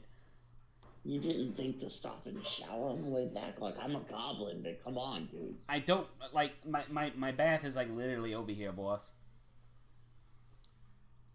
He says, well, you'll figure it out later. Why don't you go clean up while I sort out this, or sort out the last of the details here. I gotta figure out who made it through that, prison break, and he puts it in quotation marks. He's like, man, we are not doing great with those lately. They are not working out the way I intended. Maybe the prisoners should lay off the burrito. The fuck's a burrito? No, you might know what a burrito is. Was that another freaking prison break that I just didn't catch just now? Yeah. What do you think it was? I'm the worst detective in the world. Yeah, really, dude. Come on. I God, it's like I'm picturing like a Sinros versus Vulcan scenario where it's like Sherlock Holmes versus what the fuck is his face, Mycroft or whatever. Moriarty. Moriarty, thank you. But Mycroft. whatever. Mycroft is his brother. Oh, whatever. BBC Sherlock is awful, and I'll stand by that. But and I'll stand by that. I'll get to it in a bit. I have like a video essay to show you about why Sherlock is garbage. But anyway, but like, whereas Vulcan is the Moriarty, but he's just like a really shitty Moriarty. But I'm not. That's the thing. I just get so focused in my own thing that I forget the normal thing. Yeah. Moriarty with ADD. Anyway, yeah, Nax is gonna jump right into the bath, like, ASAP. Cool.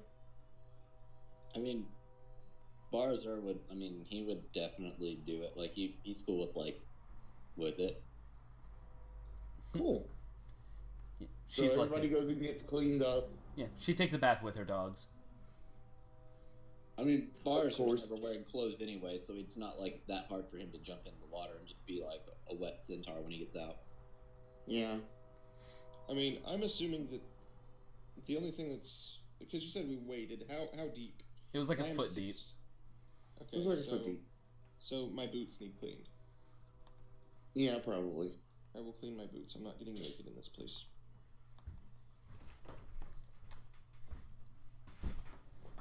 All right. So you get cleaned up a little bit, and you go back and Hanko goes, yeah, that's much better. Well, the good news is only some of the people I needed out died. But, we should mostly be in the clear. And I gotta thank you guys for that. That was very cool of you. Hey, what can I say? We all dependable, boss. The limited amount of information you had, you pulled off a task that was, probably above most people. Hey, and we brought back hey, I'm sorry for like retroactivity, but like, can she have brought a crocodile head back? Yeah. Yeah, she's got to keep that as a trophy. Kringo looks at you and goes, "Yeah, that's real cool or whatever, I guess." Hey, trophy of the exploits. It's a very common heroic thing, you know. Just out of curiosity, who did not die? We didn't die. He says, "What are you, a cop?" And then he kind of laughs and slaps his knee and he's like, "No, I get it. You're a cop. That's what made me know, and I guess you to find out. Very well. Kirko's being very straightforward about this, and I respect that. Yeah. He's like, listen, it's always good to have a guy on the inside, but if you continue to ask questions like that, we might start having a problem, okay? Okay. And I'm sure this is going to go very badly for everybody.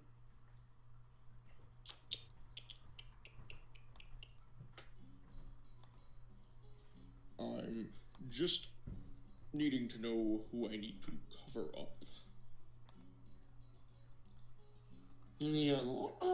Well, I thank you for looking out for us, but I believe that I have it covered. Don't worry. He says, but thank you for the generous offer. Like, I will let you know if we need you to smooth things over with the bosses sometime. Okay? Okay.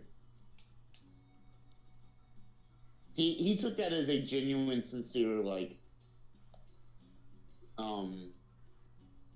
offer to cover up things for people. So, so he was being sincere as well. He just that was also I'm just glad that didn't go bad because that was a serious risk. Yeah, you also rolled a 21, so yeah.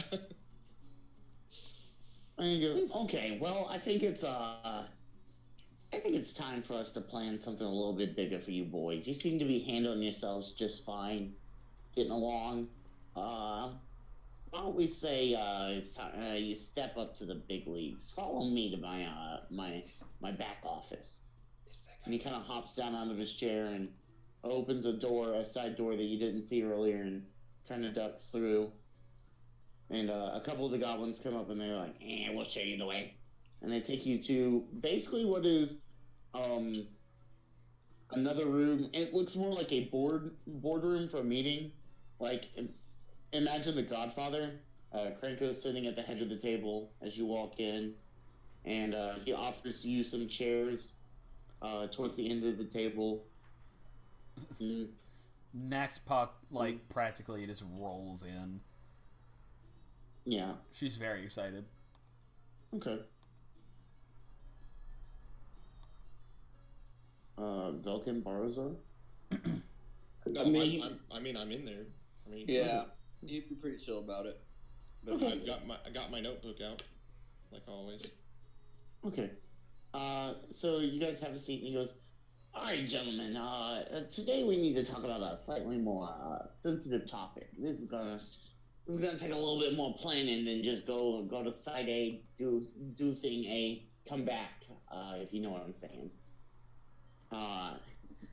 I've got a client who needs a sensitive piece of information retrieved from a very well-guarded area. I say information. It's more of an item, I guess. What's the what is it, boss? Is it like a letter or I don't know, a book?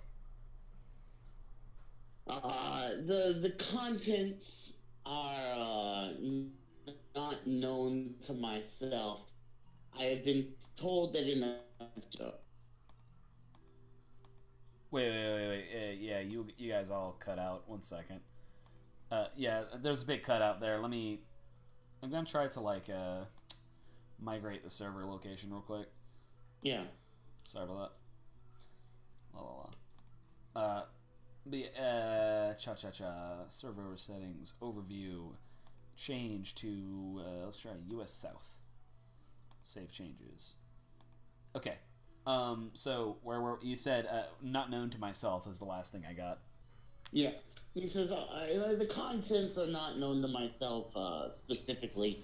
I have been told by our employer that it should be easy enough to move. Is it in or a box? I think along the lines, but maybe a little bit. Like big enough where we can't.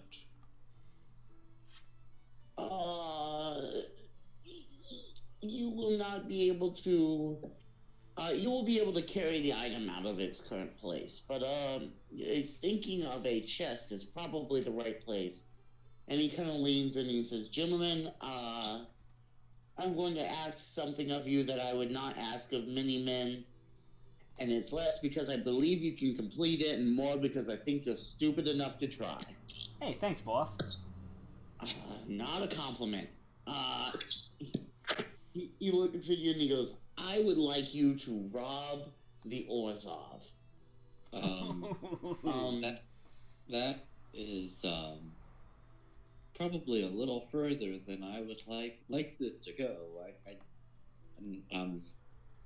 I do believe that I said that there would be reasonable moral dilemmas in this matter. So far, I've been able to plead relative ignorance to your plans, but being directly involved in robbery, that's another thing. Yeah, but I mean, this Orzhov we're talking about, Horseman, they're like, they're the biggest, baddest crooks on the guild. I mean, the plane, they keep, like, poor's people's, like, down in the dirt, and through no virtue of their own, they just like to stomp out people. They just like to hoard all the money and take advantage of people. But that's not... History check on what the Orzhov would have that anybody would be interested in. Okay. So your history check, basically, from what you know of the Orzhov are one of the oldest guilds on Ravnica. They run they kind of run twofold. They run all the banking and a lot of the less scrupulous loan and deferment plans, and they also run all of the religion on Ravnica. And you know that while on the front it seems like they are very true to what they say, it all stems from the fact that they are trying to essentially bend the law to their own will to be able to gain profit from it. But since they run essentially all of the banks in Ravnica, it also means that it could be just about anything. It could be something that somebody has stashed there. It could be, some kind of money or monetary thing. It could be information. It could be just about anything. This is tough. I don't have any. He says, "Let me give you some more details before you say no, and then we can discuss where we would go from here." What about if the answer was still negative? And payment to you? Oh, payment would be very good. On top of basically paying off your debt to me, I believe I could sweeten the pot for you a little bit. Can we perhaps pay me in knowledge? It depends on what kind of knowledge you're looking for here.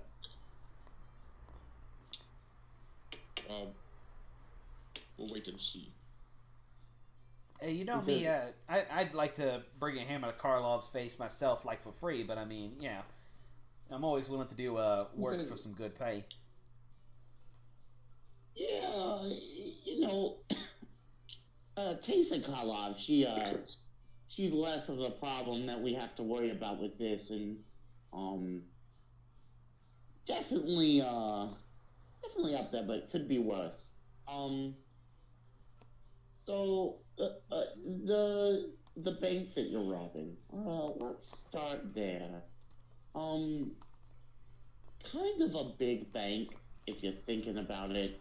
Some would say the biggest bank on Ravnica, but that would be putting words in somebody's mouth. And I'm not about that. It is definitely a stronghold. What I would need you to do is sneak into the vault where the we could say the upper echelon members of the bank store their things, and it should be very obvious what you're looking for from there. Or would you like floor plans? Uh, I I believe I can point you in the right direction for information on that. The Vizcopa Bank, for most part, is very well known by the people. But once we start getting into the lower floors and having to deal with the inner workings of some of the bank safes, it could be anybody's game. You know, the Orzhov, they have access to very powerful, very old magic. A lot of those banks change on a daily or weekly. It could be, within hours that something shuffles up. But I have people with some inside information, and I will, of course, support you in putting together a team to make sure that this can happen more smoothly. God, I just want to point out of character, this is literally, out of all the campaigns we've run, the one character that would have issues with this. Crikey goes, now, Mr. Horseman, I understand that you might be having some more moral dilemmas here. And I can understand that as an upstanding Ravnican citizen, I can see how one would have issues with that. He goes, but... And he kind of snaps his fingers, and a goblin comes in with some things, and it's pictures of you leaving the original scene of the prison escape. There's images of you carrying the letter and a copy of the letter to the Minotaur that you dropped it off with last time, but suddenly it's signed from you instead of Krenko. There's also incriminating documents that would place you at the scene of the crime for the prison escape that just happened at a max penitentiary holding cell under a Boris Legion placement. Yeah. Woof. All right. Well, it seems. He says, I don't want to disadvantage. So he says, I don't want to say I didn't do my that I did my homework, but they don't become a mob boss as a goblin for nothing, So that's fair enough. I guess shame on me for not calculating this. Fair enough. He says, I don't want to strong arm you or anything, buddy. I promise that what you're doing will become above the board within time.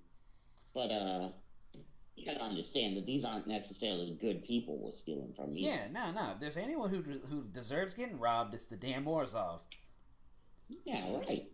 That may be fair enough in all eyes, but peace is the most essential part of my core belief. I have no problem running errand. I have no problem, going back and forth and running. But when it is direct conflict, that is not something that is the way of my people. Yeah, but maybe if we do anything, if we do things correctly, we don't have to have no conflict. We can get in and out and slipping out, Time to multi-class that rogue bullshit. Oh no. Oh my Centaur god. rogue. Centaur monk rogue. I don't think I can let you do that.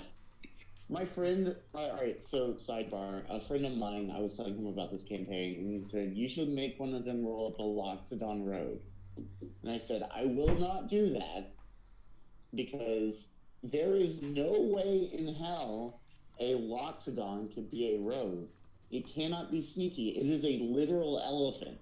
And he goes, yeah, that way everybody's talking about the elephant in the room. God damn. I lost my mind. Hey, Loxodon guy, we can see you. No, we don't. Roll persuasion. Okay, No, but I would give you. Go ahead.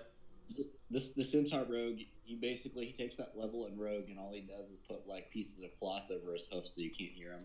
I would allow a Loxodon swashbuckler, but I think that would be it. Yeah. But yeah. So Crikey kind of looks at you and says, I promise it'll pay well. I'll make all of this less savory things disappear as well. I did it once, I'll make it happen again. So But I wouldn't want any of you getting in trouble. We do this one job, and then we're done. Yeah, that's fair. Okay. You will be done with me once we complete this job, if you want to be. That sounds after all this. That sounds great. He says, if you pull this off, you are free to work for me anytime that you please.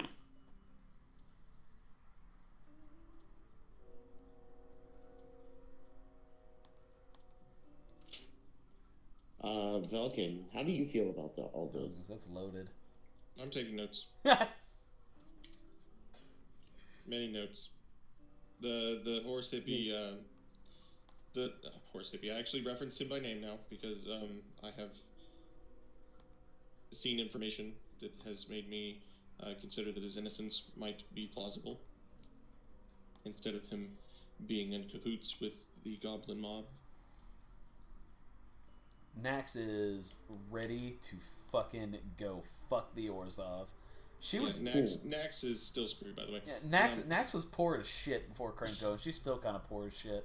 Orzhov can go fuck themselves. No, she's ready. Cool. But yeah, no, I'm going to, after I receive all this information, because I'm sure that I'm in the same boat as the Centaur. I just don't know it because he hasn't shown me. Yeah. So I'm going to go talk to my superior after this meeting about everything that's going on and see if we still want to continue this. Okay.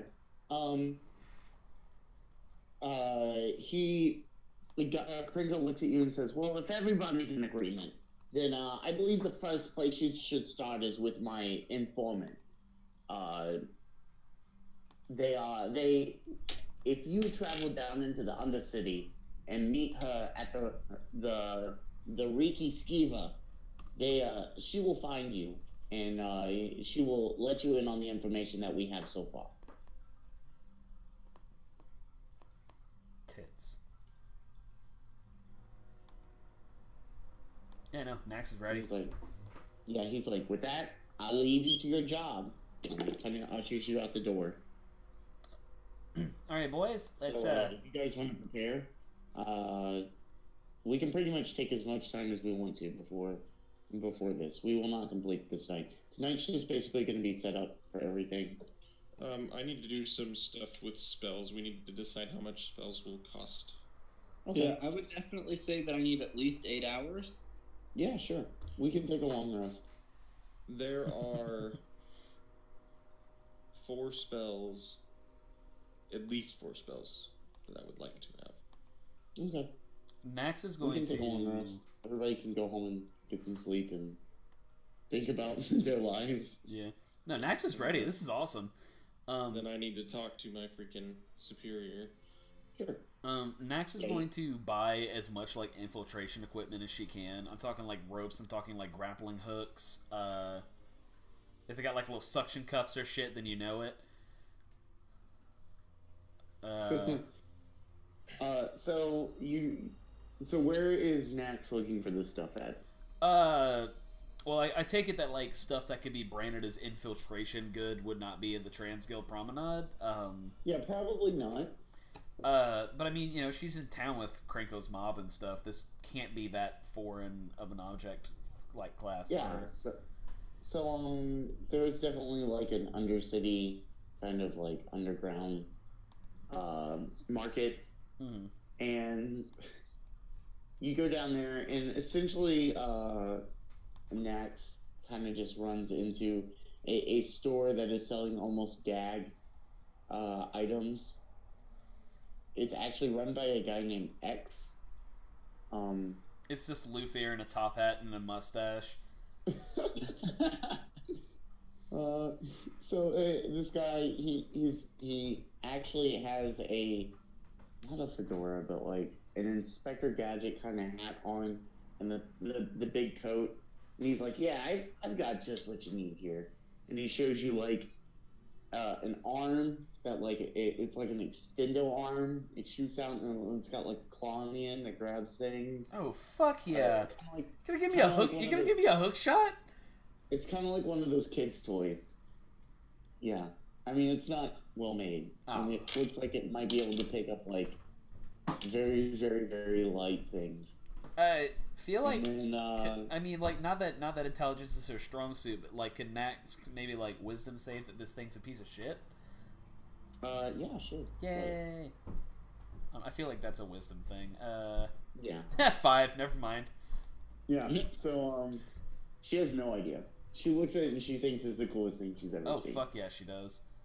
And then he shows her like little plungers with like hand straps on the back of them.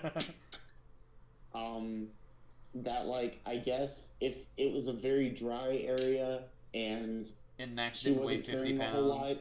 yeah, if she wasn't carrying a whole lot, it might be functional.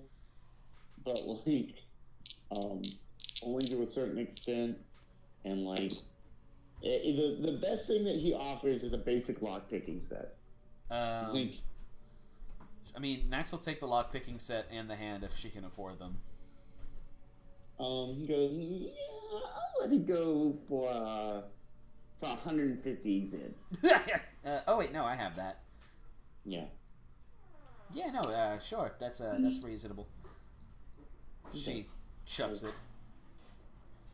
Just gonna... Awesome.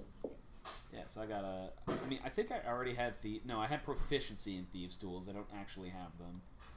Okay. Well, you have a basic lockpicking kit now. Lockpicking kit. And Crikey did say that we were going to be pulling a team together, right? Yeah. Okay. Oh man, I'm about to spend a lot of money if you let me. So, Mark, you said you wanted to go meet with your superior, right? Yes. How would you like to do that? What do you mean? Like, are you just gonna stroll into his office, or are you gonna like meet him somewhere else, or are you gonna? I mean, I'm assuming that this guy. I'm assuming that this guy knows that I still work with the Azorius. I mean, he's mentioned it himself that it's the most nice having a undercover cops that stroll into the precinct and have an open discussion about the cold case they're working. Yeah, but I mean, I'm just trying to figure out if you want to be more surreptitious about it, or if you want to like just. Here's my thing. The biggest way to hide something is to just be open. Because I have other things that I work on. This isn't the only thing I work on. I have other reasons why I would meet my superior, other than this. So I mean, it's not crazy to think that that I was just with him for something else. Okay. So. Yeah. All right. So you stroll up in there, and he kind of looks at you, and he's like, "Please tell me this is not about the case."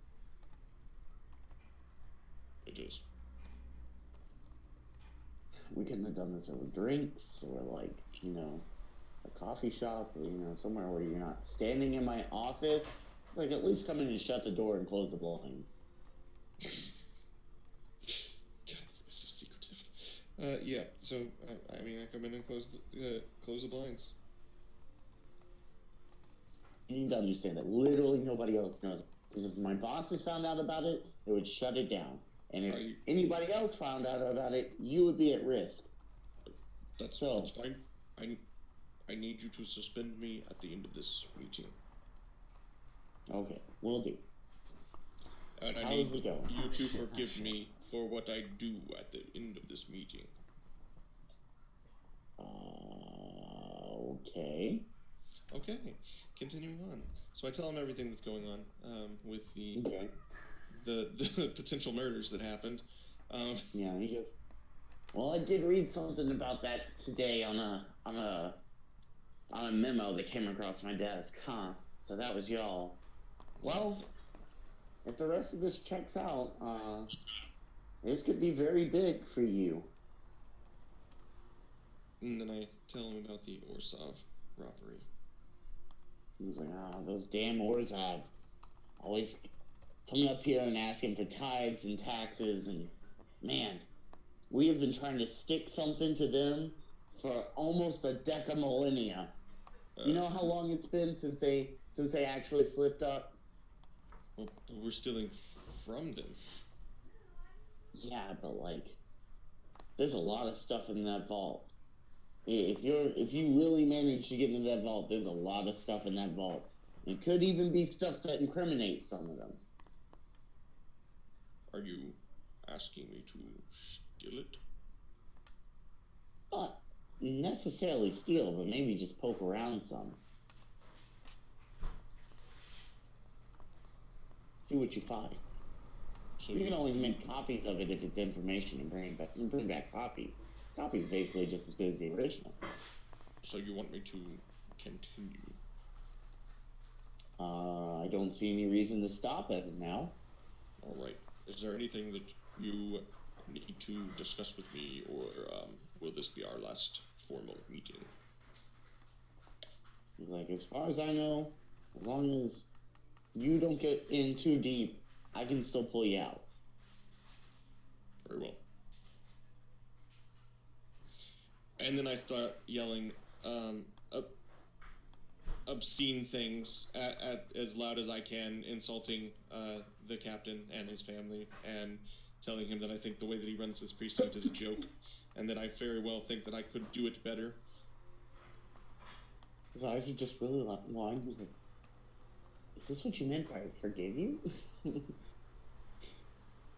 Then I just nodded him. He's like, damn it, man! I need your gun and your badge now! We don't have guns, you idiot! That's fair. Get out of my office. I need your wand and your badge. I need your arcane focus and your badge, Peralta. Oh, that's fair. Yeah, he does take your Azorius bin. That's fine. I have a second one that he doesn't know about. Oh, I keep everything in triplicate. well. Alright, so he kicks you out. Everybody's pretty sure you're fired now. They're like, what did that desk jockey do to, like, deserve that? Like, they're talking to me? No, they're kind of just, like, Oh, talking to okay. each other. This is... Yeah, no, yeah. I leave, and I topple some things on my way out in a very angry fashion. Okay, cool. I sell it all the way out. I don't do anything half-assed. I might even light his car on fire. He's like, he just mumbles under his breath. He's like, you son of a bitch, you didn't have to do that. The interns have to pick that up, you dick. That's why they're interns. Alright. So yeah. Now I need to buy some spells.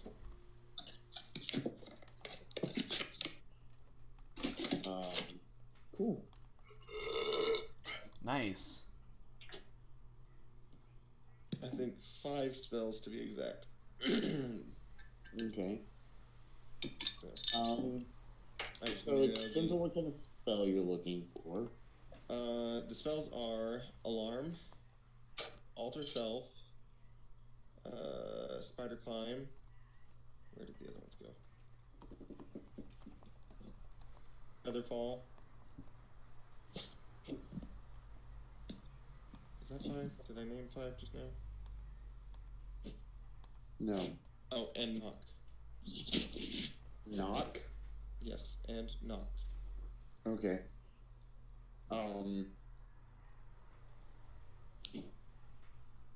Okay, so it sounds like you can pick up most of those in just about any market.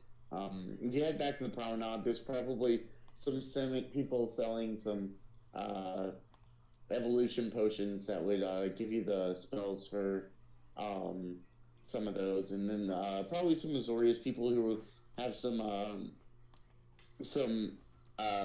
scrolls and stuff that you could use to pick up those. Awesome. So how much money do I owe?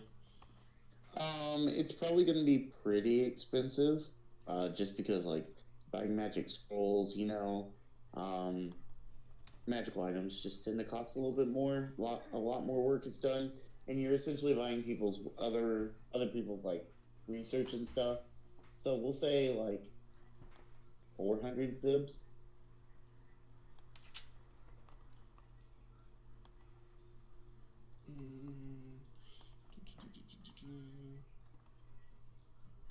For each level of the spell. Okay. 400 zibs? Yeah, Or is- the tiny okay. ones. That'd be like 4 Xenos. Okay, so I have 100 zibs left and 20 Xenos. Yeah. And now I gotta add 5 spells to my shit. Yay, more paperwork for me. Yep. Cool. Alright, so that's that. Anything else that anybody wants to do? I mean, unless I can get started on my drones. No. If you wanna tinker at them some during the long rest, I would let you make a tinker's roll. Okay, what am I rolling with at Tinker's? Because that's So do the thing. Do you have a tinker's toolkit? I have Tinker's tools and I'm proficient in them. Okay, so you can probably just make a d20 roll for the toolkit. Since you're proficient in it. I do not have Tinker's tools. How much are Tinker's tools? They're like Son a of a base. I think that you can literally take them with your class. So I think probably like 50 zips. Okay. And again, that's another thing you can pick up in the Transco Promenade super easily. So I bought those too. okay, cool. Okay, so now Tinker's tools. I have both of my other tools, but not my Tinker's tools. Yeah, it's fine. Okay. Are you gonna want to do anything with Barzor, Isaac? Barzer is going to basically, he's going to go back to his conclave, and talk to the healer that, like, his one confidant. Yeah. Just kind of like explain what's going on, and like basically he's saying, you know, if I go down, I go down, but do what you can to not tarnish my legacy. The guy looks at you and he goes, I see you're in a tough predicament there, and I wish you the best. He's like, I completely understand, Barzar. You are not the kind of person who would go down a road such as this if it wasn't the only option you had. And I respect you for having the strength to do it instead of trying to run away. And really stand up for yourself. Standing up for yourself. He's like, just remember that I'm sure a time will come for you to make the correct decision. And when that time comes, you know, 100 wrongs can be righted with just a single correct, with a single right choice. So, you know, this might seem dark now, but it will get better. And I have full faith in you that you'll do the right thing for Ravnica and the right thing for the people around you. And he turns over basically all of the various herbs and like oddities that he's gathered over the course of this, just saying, like, you know, whatever you can make of this, you know, that might better our cause. I know I'm not complete yet, but hopefully this chunk helps in our studies. Yeah. He goes, yeah, I will. I've tested some of these before. I will continue to test more. I'd be interested to see what the Golgari might have in the way of spores and fungi. It's an area we haven't researched yet, and maybe there's something there that we could dive into. But you know that we can look into that later. You have more pressing matters as of now. Better to focus on the things that could kill you now than the things that could kill you later, right? It's very true. He's like, friend, be safe. Thank you, my friend. And he gives you a very long hug. Aww. I had like Barzer's not backing down. This is going to go on for like a minute. No, you're a Celestian. Like, dude, this hug could go for an hour and a half by itself. I have like some actually kind of sweet music playing during that too, so it's sweet. If I may, one more thing.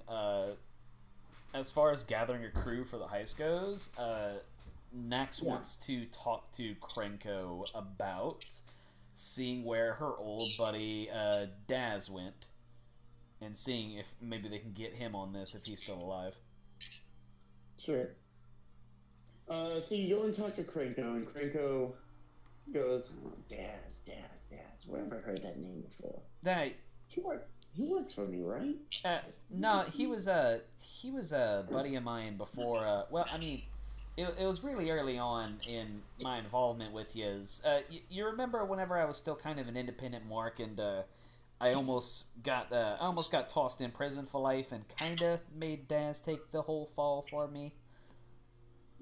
He's like, it's coming back to me now. Yeah. Let's see. Yeah. I owe it to Daz. I kind of ruined his whole life, and with what I did, and I never got to tell him I was sorry. And also, he's kind of probably better at being subtle than me. I mean, look at me, boss. I bark at people. I know what I've got. That is very fair. That is a very fair statement you have just made there. I tell you what, as a personal favor, I'll see what I can do. Right. Yeah, well, thank you, boss. Much appreciated. Okay. Yeah. So, Cranko is going to go through his back channels, and is going to get Daz out on essentially a temporary release. Yeah. Under quote unquote heavy guard. So Daz is going to come with an Azorius law mage as well. Okay. Is he going to come, or well, I mean, I guess we'll get to that. Yeah, we can get there. Anyway, so you guys take a long rest, and you do your preparing, kind of for the stuff that you need to do personally. You pick up your items, you go and report to the people you need to talk to, stuff like that, and then you all kind of meet back up to start planning this together. So what do you guys want to do first as a group? Give Daz a hug. Yeah. Well, Daz is like, Max, you're here. Yeah, I told you. Can you believe it? This guy just said I could go. I told you I'd get you out. I told you it would take a little while, but I told you I'd get you out. Listen, I'm real sorry, but I think we can talk about that a little later. He's like, you got me with Crikey. Like, you can't get any better than that. You can go ahead, Mark. We were talking about tinkering. Oh yeah, did you make that roll? Well, I was going to ask you what attribute you wanted me to use. It's intelligence, isn't it? Not always. Depends. Intelligence works with this, though.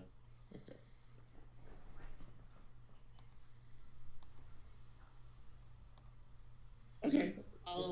Did it just 4 plus 0 plus... What is that? What did you add the 0 from? I don't know. Well, I mean, the 2 is your proficiency bonus, and the 4 is your My mods is 0? I guess. I mean, the 0 is correct. It's just weird that it's there. Yeah, it's a weird area. Alright. So you make a little bit of progress. You actually get the motors starting to work.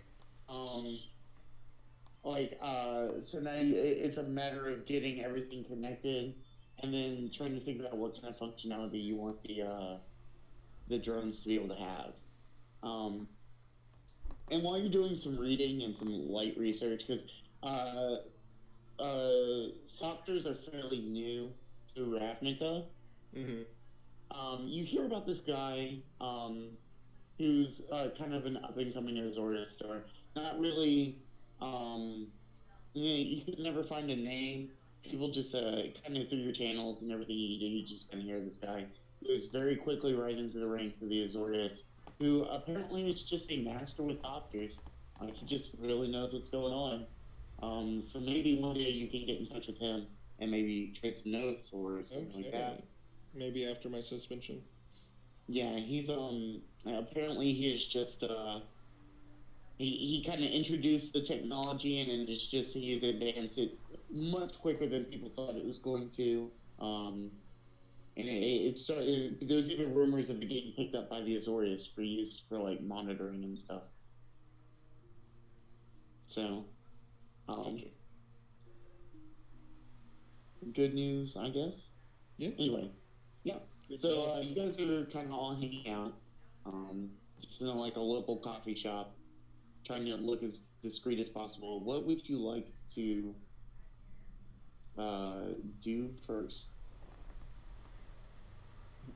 Nax is not allowed to drink anything but decaf. Well, you said that we can get floor plans, right? Well, I mean, Vulcan said something along those lines. Yeah. So Krenko had given you a pub to go to in the Undercity called the Riki Skeever. Right.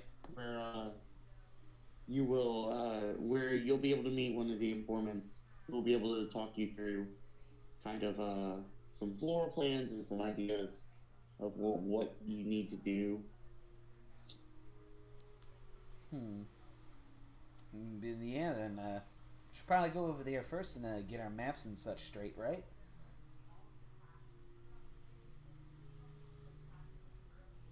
You know, we need to know where we're coming in. We need to know where we can leave from in case things get a little hairy.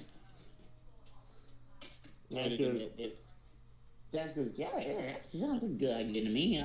We also probably need to think of some kind of transportation or, like a getaway plan. Yeah. They're going to be, bank robberies don't happen every day, especially not in somewhere as big as this. If only we had someone with a vehicle proficiency. You talking to me? Do you need my vehicle proficiency? You may be our getaway driver. I don't have a vehicle proficiency, Rexon. Oh, really? Really? I have 3 different pool proficiencies, but no vehicle proficiency. Huh. What? Well then, if only we had... Well, no, he's not going to be able to fit 4 people. I was going to say... And Daz is like, yeah, you and me can fit on the Centaur. And then... I say we get the plans first. Then we pull resources and see what we have. How big are... Dad's like, I'm sorry. Dad kind of agrees. Josh, what is... How big are thopters usually? Oh shush. They're not huge. They're pretty small. They're not like rideable. Not normal thopters. I could see a world in where like maybe you like stick enough together and something works out. We duct tape. It's a different day. We duct tape thopters It's together. like the next day, yeah. Okay, I need to change that. So it's the 9th of Cisarm.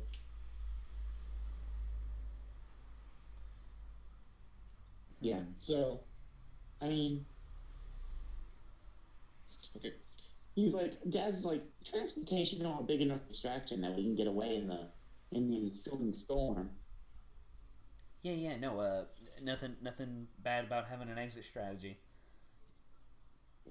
I have 3 exit strategies. Well, lay them on me, big blue guy. They only work for me.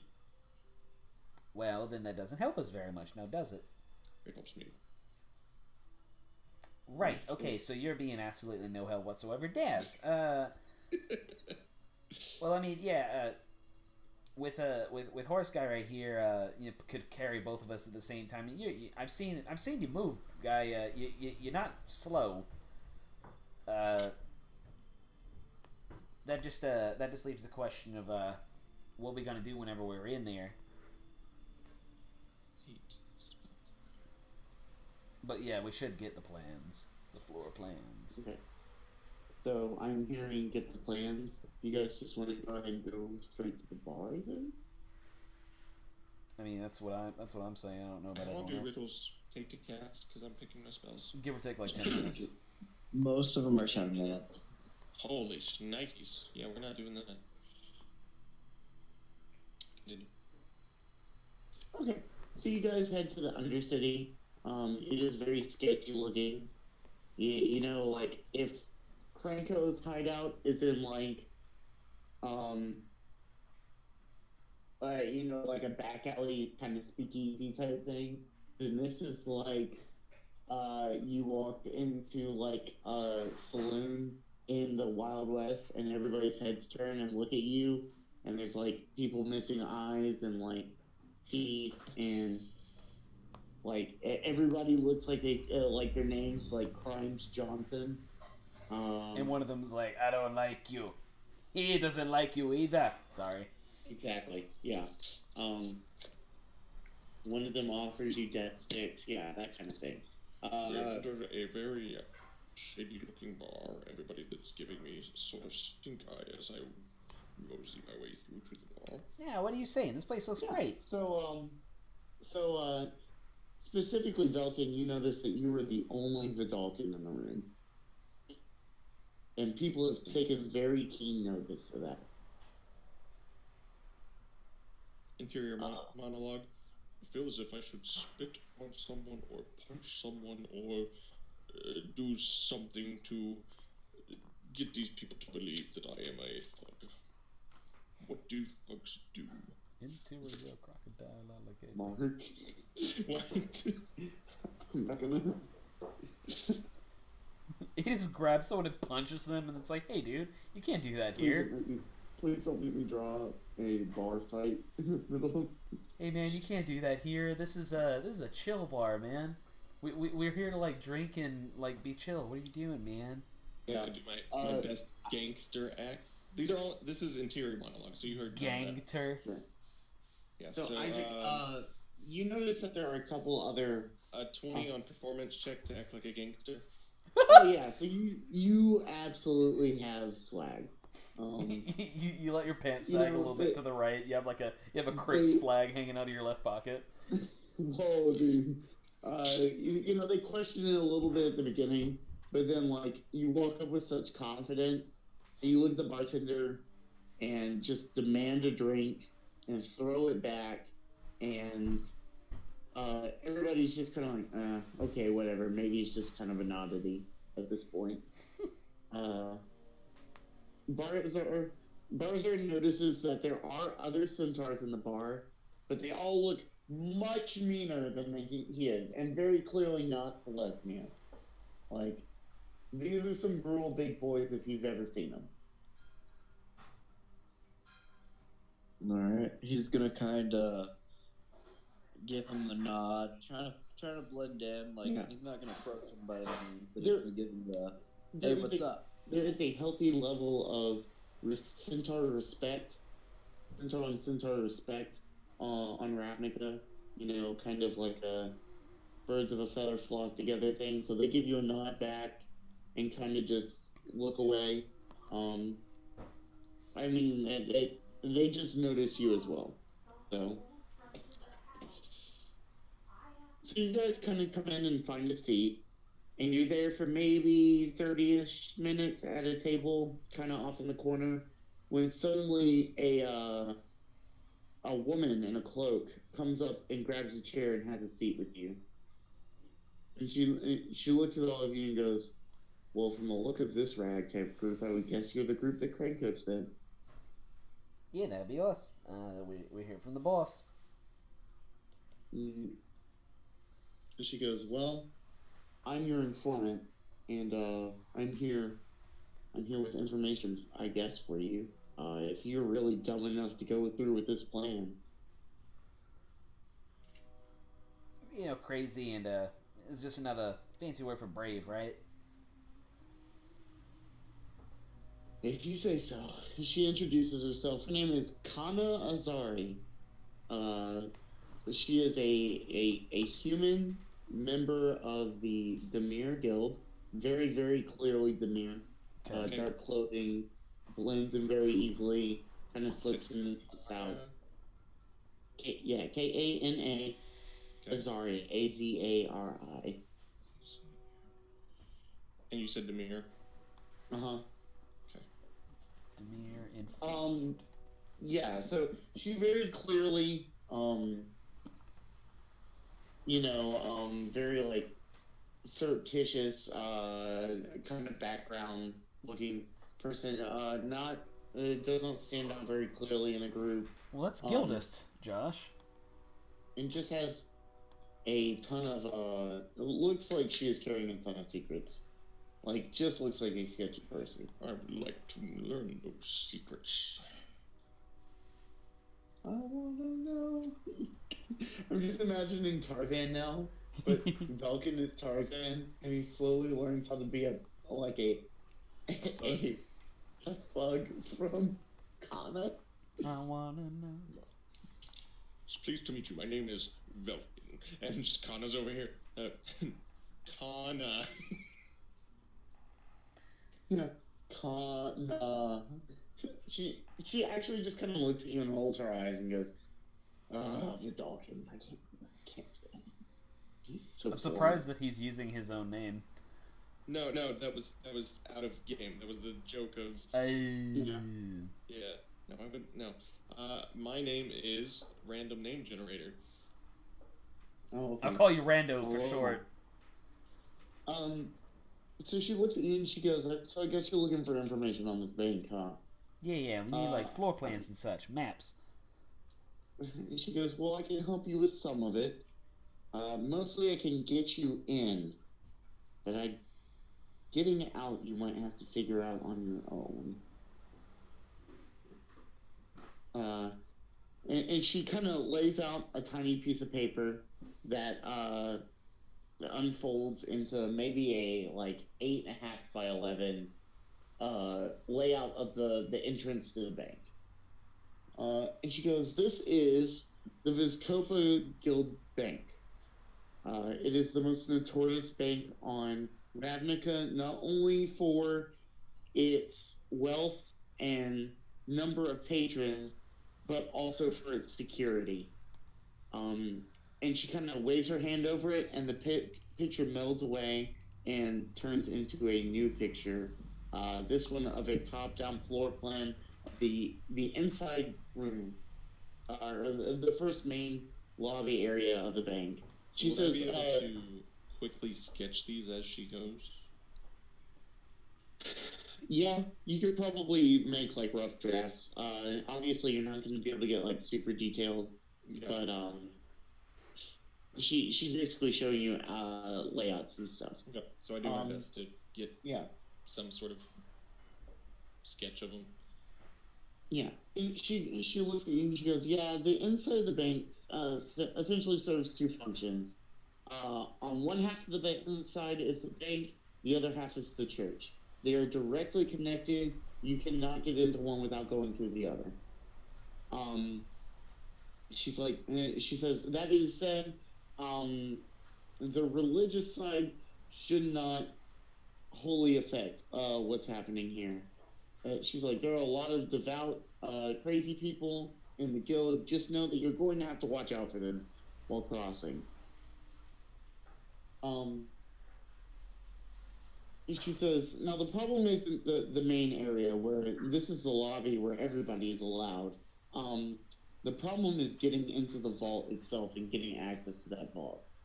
And she says, "The only way that I can see you doing it, or even possibly having a chance, is to pose as dignitaries of different guilds.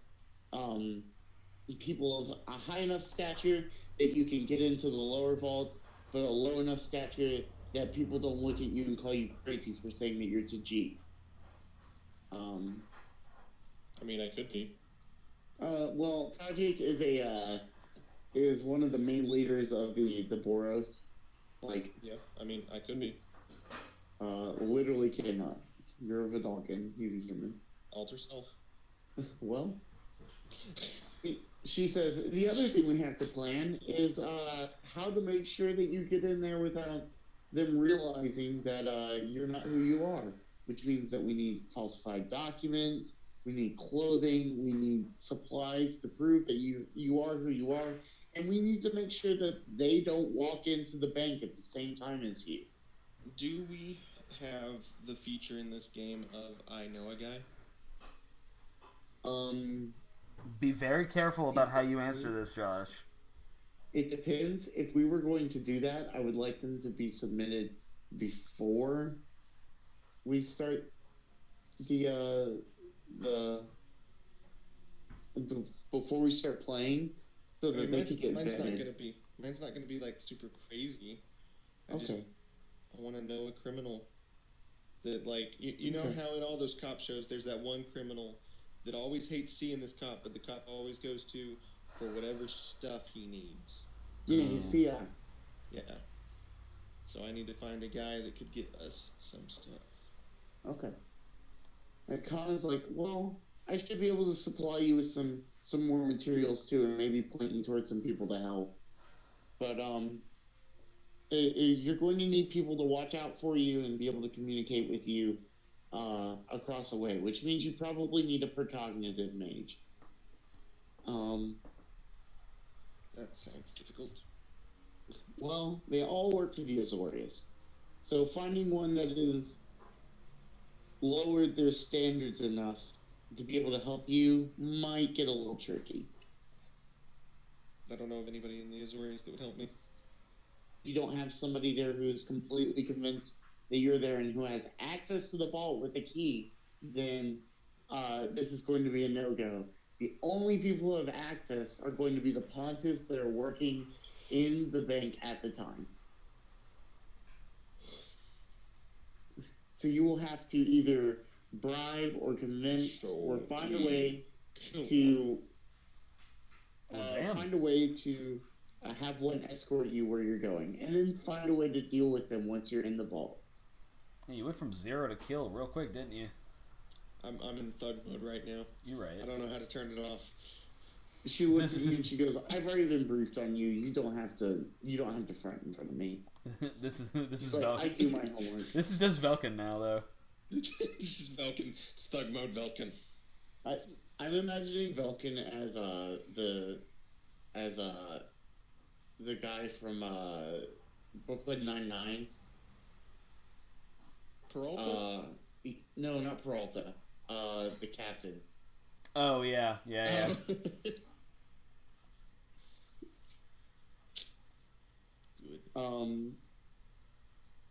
So yeah.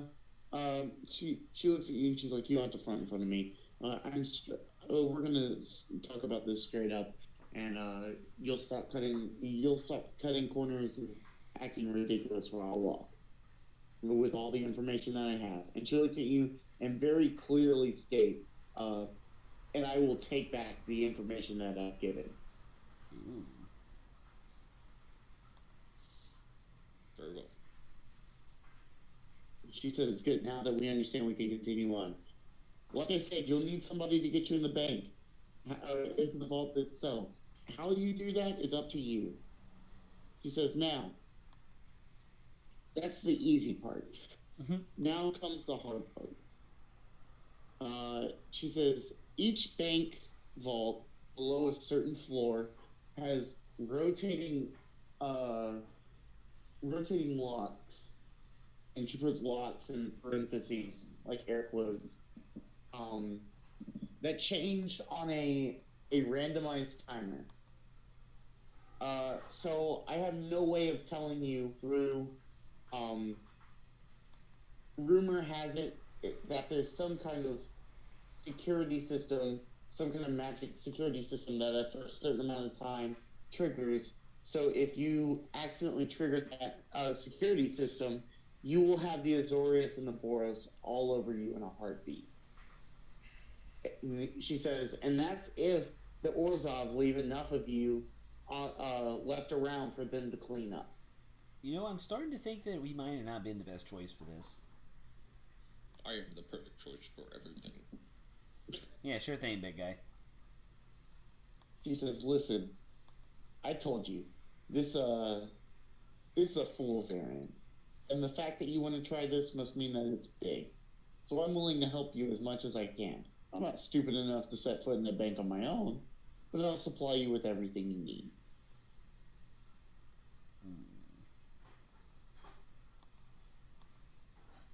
She said, "Once you get into the vault, you'll have a few minutes to grab what you need, maybe 10 or 15 max before somebody realizes what's going on, and then you need to get out of there immediately." Yeah, of course. She says, there are things that are worse than the Boris and the Azores in the bottom of that bank. And good lord, if the Obsidian catch you, then you might as well be done right there.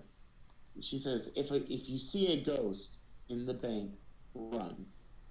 There are magical barriers that prevent spirits from phasing through the walls unless they're specifically part of the Obsidian. You do not want to tangle with them. If you see a ghost, leave. I feel like running away when you see a ghost is a pretty good policy to have in the first place. She's like, yeah, well, you know, spirits are spirits, but the Obsidian are on a whole completely different level. The Obsidian are... Some would say they're on a different plane. Oh, shut up. The Obsidian are the guys who founded the Orzhov, right? Yes. So they founded the Orzhov. They are the guild leaders for the Orzhov. It is a ghost council made up of 5 different ghosts. All original founders who all basically killed themselves and became spirits willingly to essentially grant themselves immortality so that they could obtain like complete power over everybody. Right. Is this common knowledge? Yeah, it's pretty common knowledge. Cool. They are not good people. Max wishes she could hit them with her hammer, but you know. Yeah, well, I mean, they are ethereal, but items can be enchanted to deal with spirits and stuff. Connie even tells you like the bench uses a special kind of magic and building material so that spirits cannot enter the lower vaults outside of the Obsidian. So so you shouldn't have to deal with any ghosts outside of that. Any spirits should be fine. Oh god, if I could enchant her hammer, I'd die. No, that makes sense. And she's like, yes. She's like, the other thing is, there are also angels that work for the Orzhov. Do not tangle with them, and do not. And she looks at Vulcan very carefully. Take anything that they would offer you.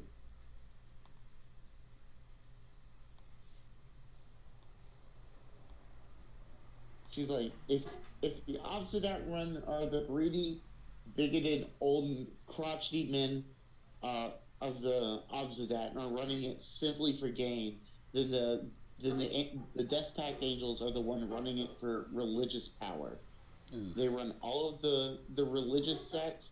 People treat them as gods, and they will promise you anything to have to take your life into their own hands. Yeah, but you said that we wouldn't have to worry about the religious Minish part of them, right? Hopefully not. Fair enough. If things go completely sideways, who knows? You got any more people for us, or is this the crew we got? She thinks for a second. She goes, well, I imagine that you're going to be needing some kind of escape plan. Yeah, we talked about that. We didn't settle on anything. I don't know anybody who specializes in vehicles or anything. That's kind of a rarity on Ravnica. But I think a good distraction might be able to help you out, and I think I might be able to help with that. So we're going down, right? She stated that everything goes down. It's not like we're going up in anything. No. It's all underground. That sucks. She says, I know a Golgari rat farmer who might be able to help you. Alternatively, I mean, a good Rakdos riot or a Gruul rampage might be enough to get you by too, but you better make sure it's big. I can pretty much set you up with any group that you need to. Minotaurs. Yeah, where have I heard that one before? She says, okay. I think I can make that happen.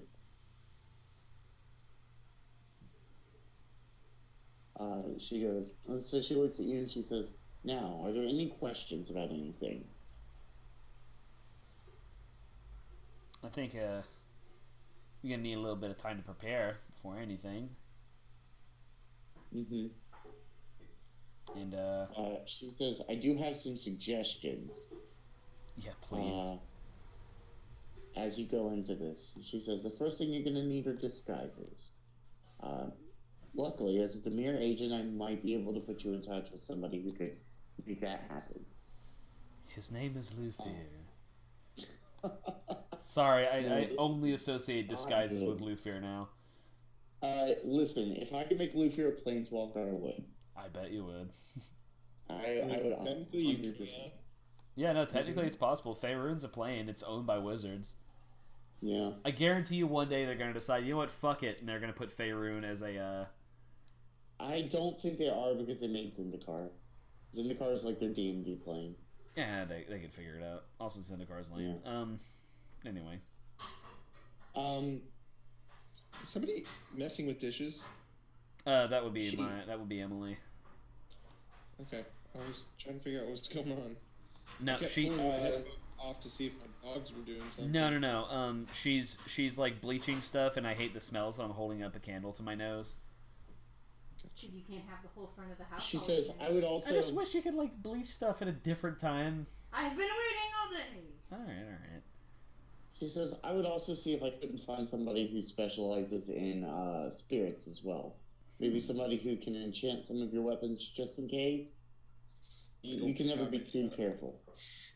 Yeah, I mean, I'd Well, like an magic is pretty effective against them. So I'd like an enchanted hammer either way. that's fine. We can probably set you up with somebody for that. The final thing that I would offer is that I do know a guy who could probably put you in touch with somebody who could get you some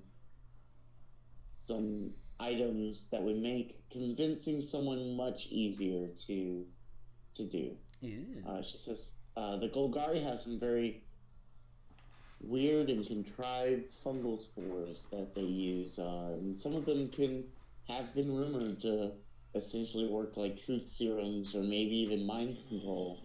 Ooh, where I they need can, Oh yeah, that's like personal stuff now that I want. where they that was one of my personal can goals, was control to it. invent the truth serum. She says, I don't know a whole lot about it myself. I can send you to them, but that's about all I can do there. She says, do you have a linguist on your team? Do we ever? Not really. Don't you have like 5 languages or something? 6. I mean, is crawl a language? Yes. Is it used often? Yeah. Okay. So- Loxodon, Minotaur, and Fidalkin. Yeah, dude. It's pretty much all the languages. These are just like all the languages. I know. Um, Research and I picked the good ones.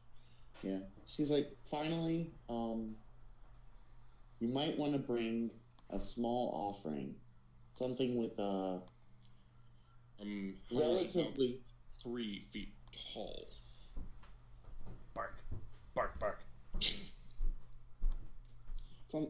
like, what would you bring for that? Something with a small monetary value that can be left as a gift. You know how the Orzhov are, they like their shiny wares. Yeah, of She course. has no value. We'll find something else. She actually hits him with her hammer. I'm not fucking joking. Do it. Reaction to cast shield. Okay, cool. She does it again. She does it again. She does it again. She does it again. She does it again. She does it again. There we go. I'll take that.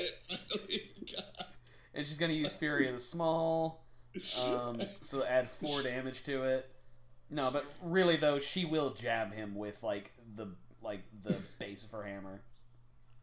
Like, hey, and I've had it up to about here with you belittling me, you talking mean to me. Look, I know that I don't read as many books as you do, mostly on account because I can't read, but I ain't worthless, alright? Just because you're blue and I'm green, alright? Maybe you're the color of the sky or something like that. It makes you feel like you're all high and mighty, but I've had about enough of it.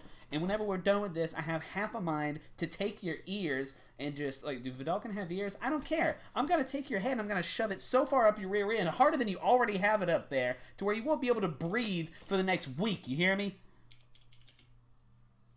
Dax is like trying to calm her down, like holding her back. I'm going to go ahead and use up one of my uses of rage for the day. And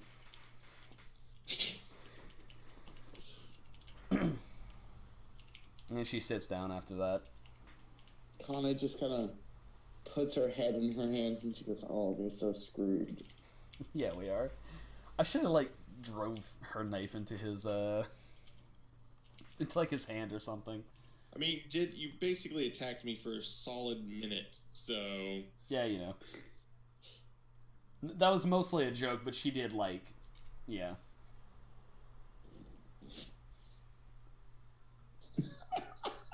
Yeah. Let's, Kana goes, I'm done here. Yeah. I'm gonna go home and think about my career. So yeah, I got jabbed and then went immediately to taking notes. Mm-hmm. That sounds about right. She goes, I'll put those people in contact with you, and We're gonna surprise you. We're gonna surprise you.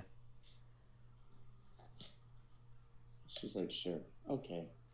And with that, she kind of stands up and disappears. Nice. By the way, Nax is eventually gonna eat that notebook. Like I said, I keep everything in triplicate. All right, and I think that's what we're gonna call it for tonight. Yeah, it's about 10. All right, Yeah. cool. I'm glad I got to yell at you for a little bit. God, like, no, dude has it fucking coming eventually. Oh, I know he does. It's fine. We are unfortunately enemies. Yeah, you know. So it's either I'm going to die or you're going to prison. One or Fair the other. enough. Got a lot of time to fix that. So Yeah, well, cool. That was nice. We got the fight stuff. Yay! yeah, dude. Me and Yeah. I was like, let's throw this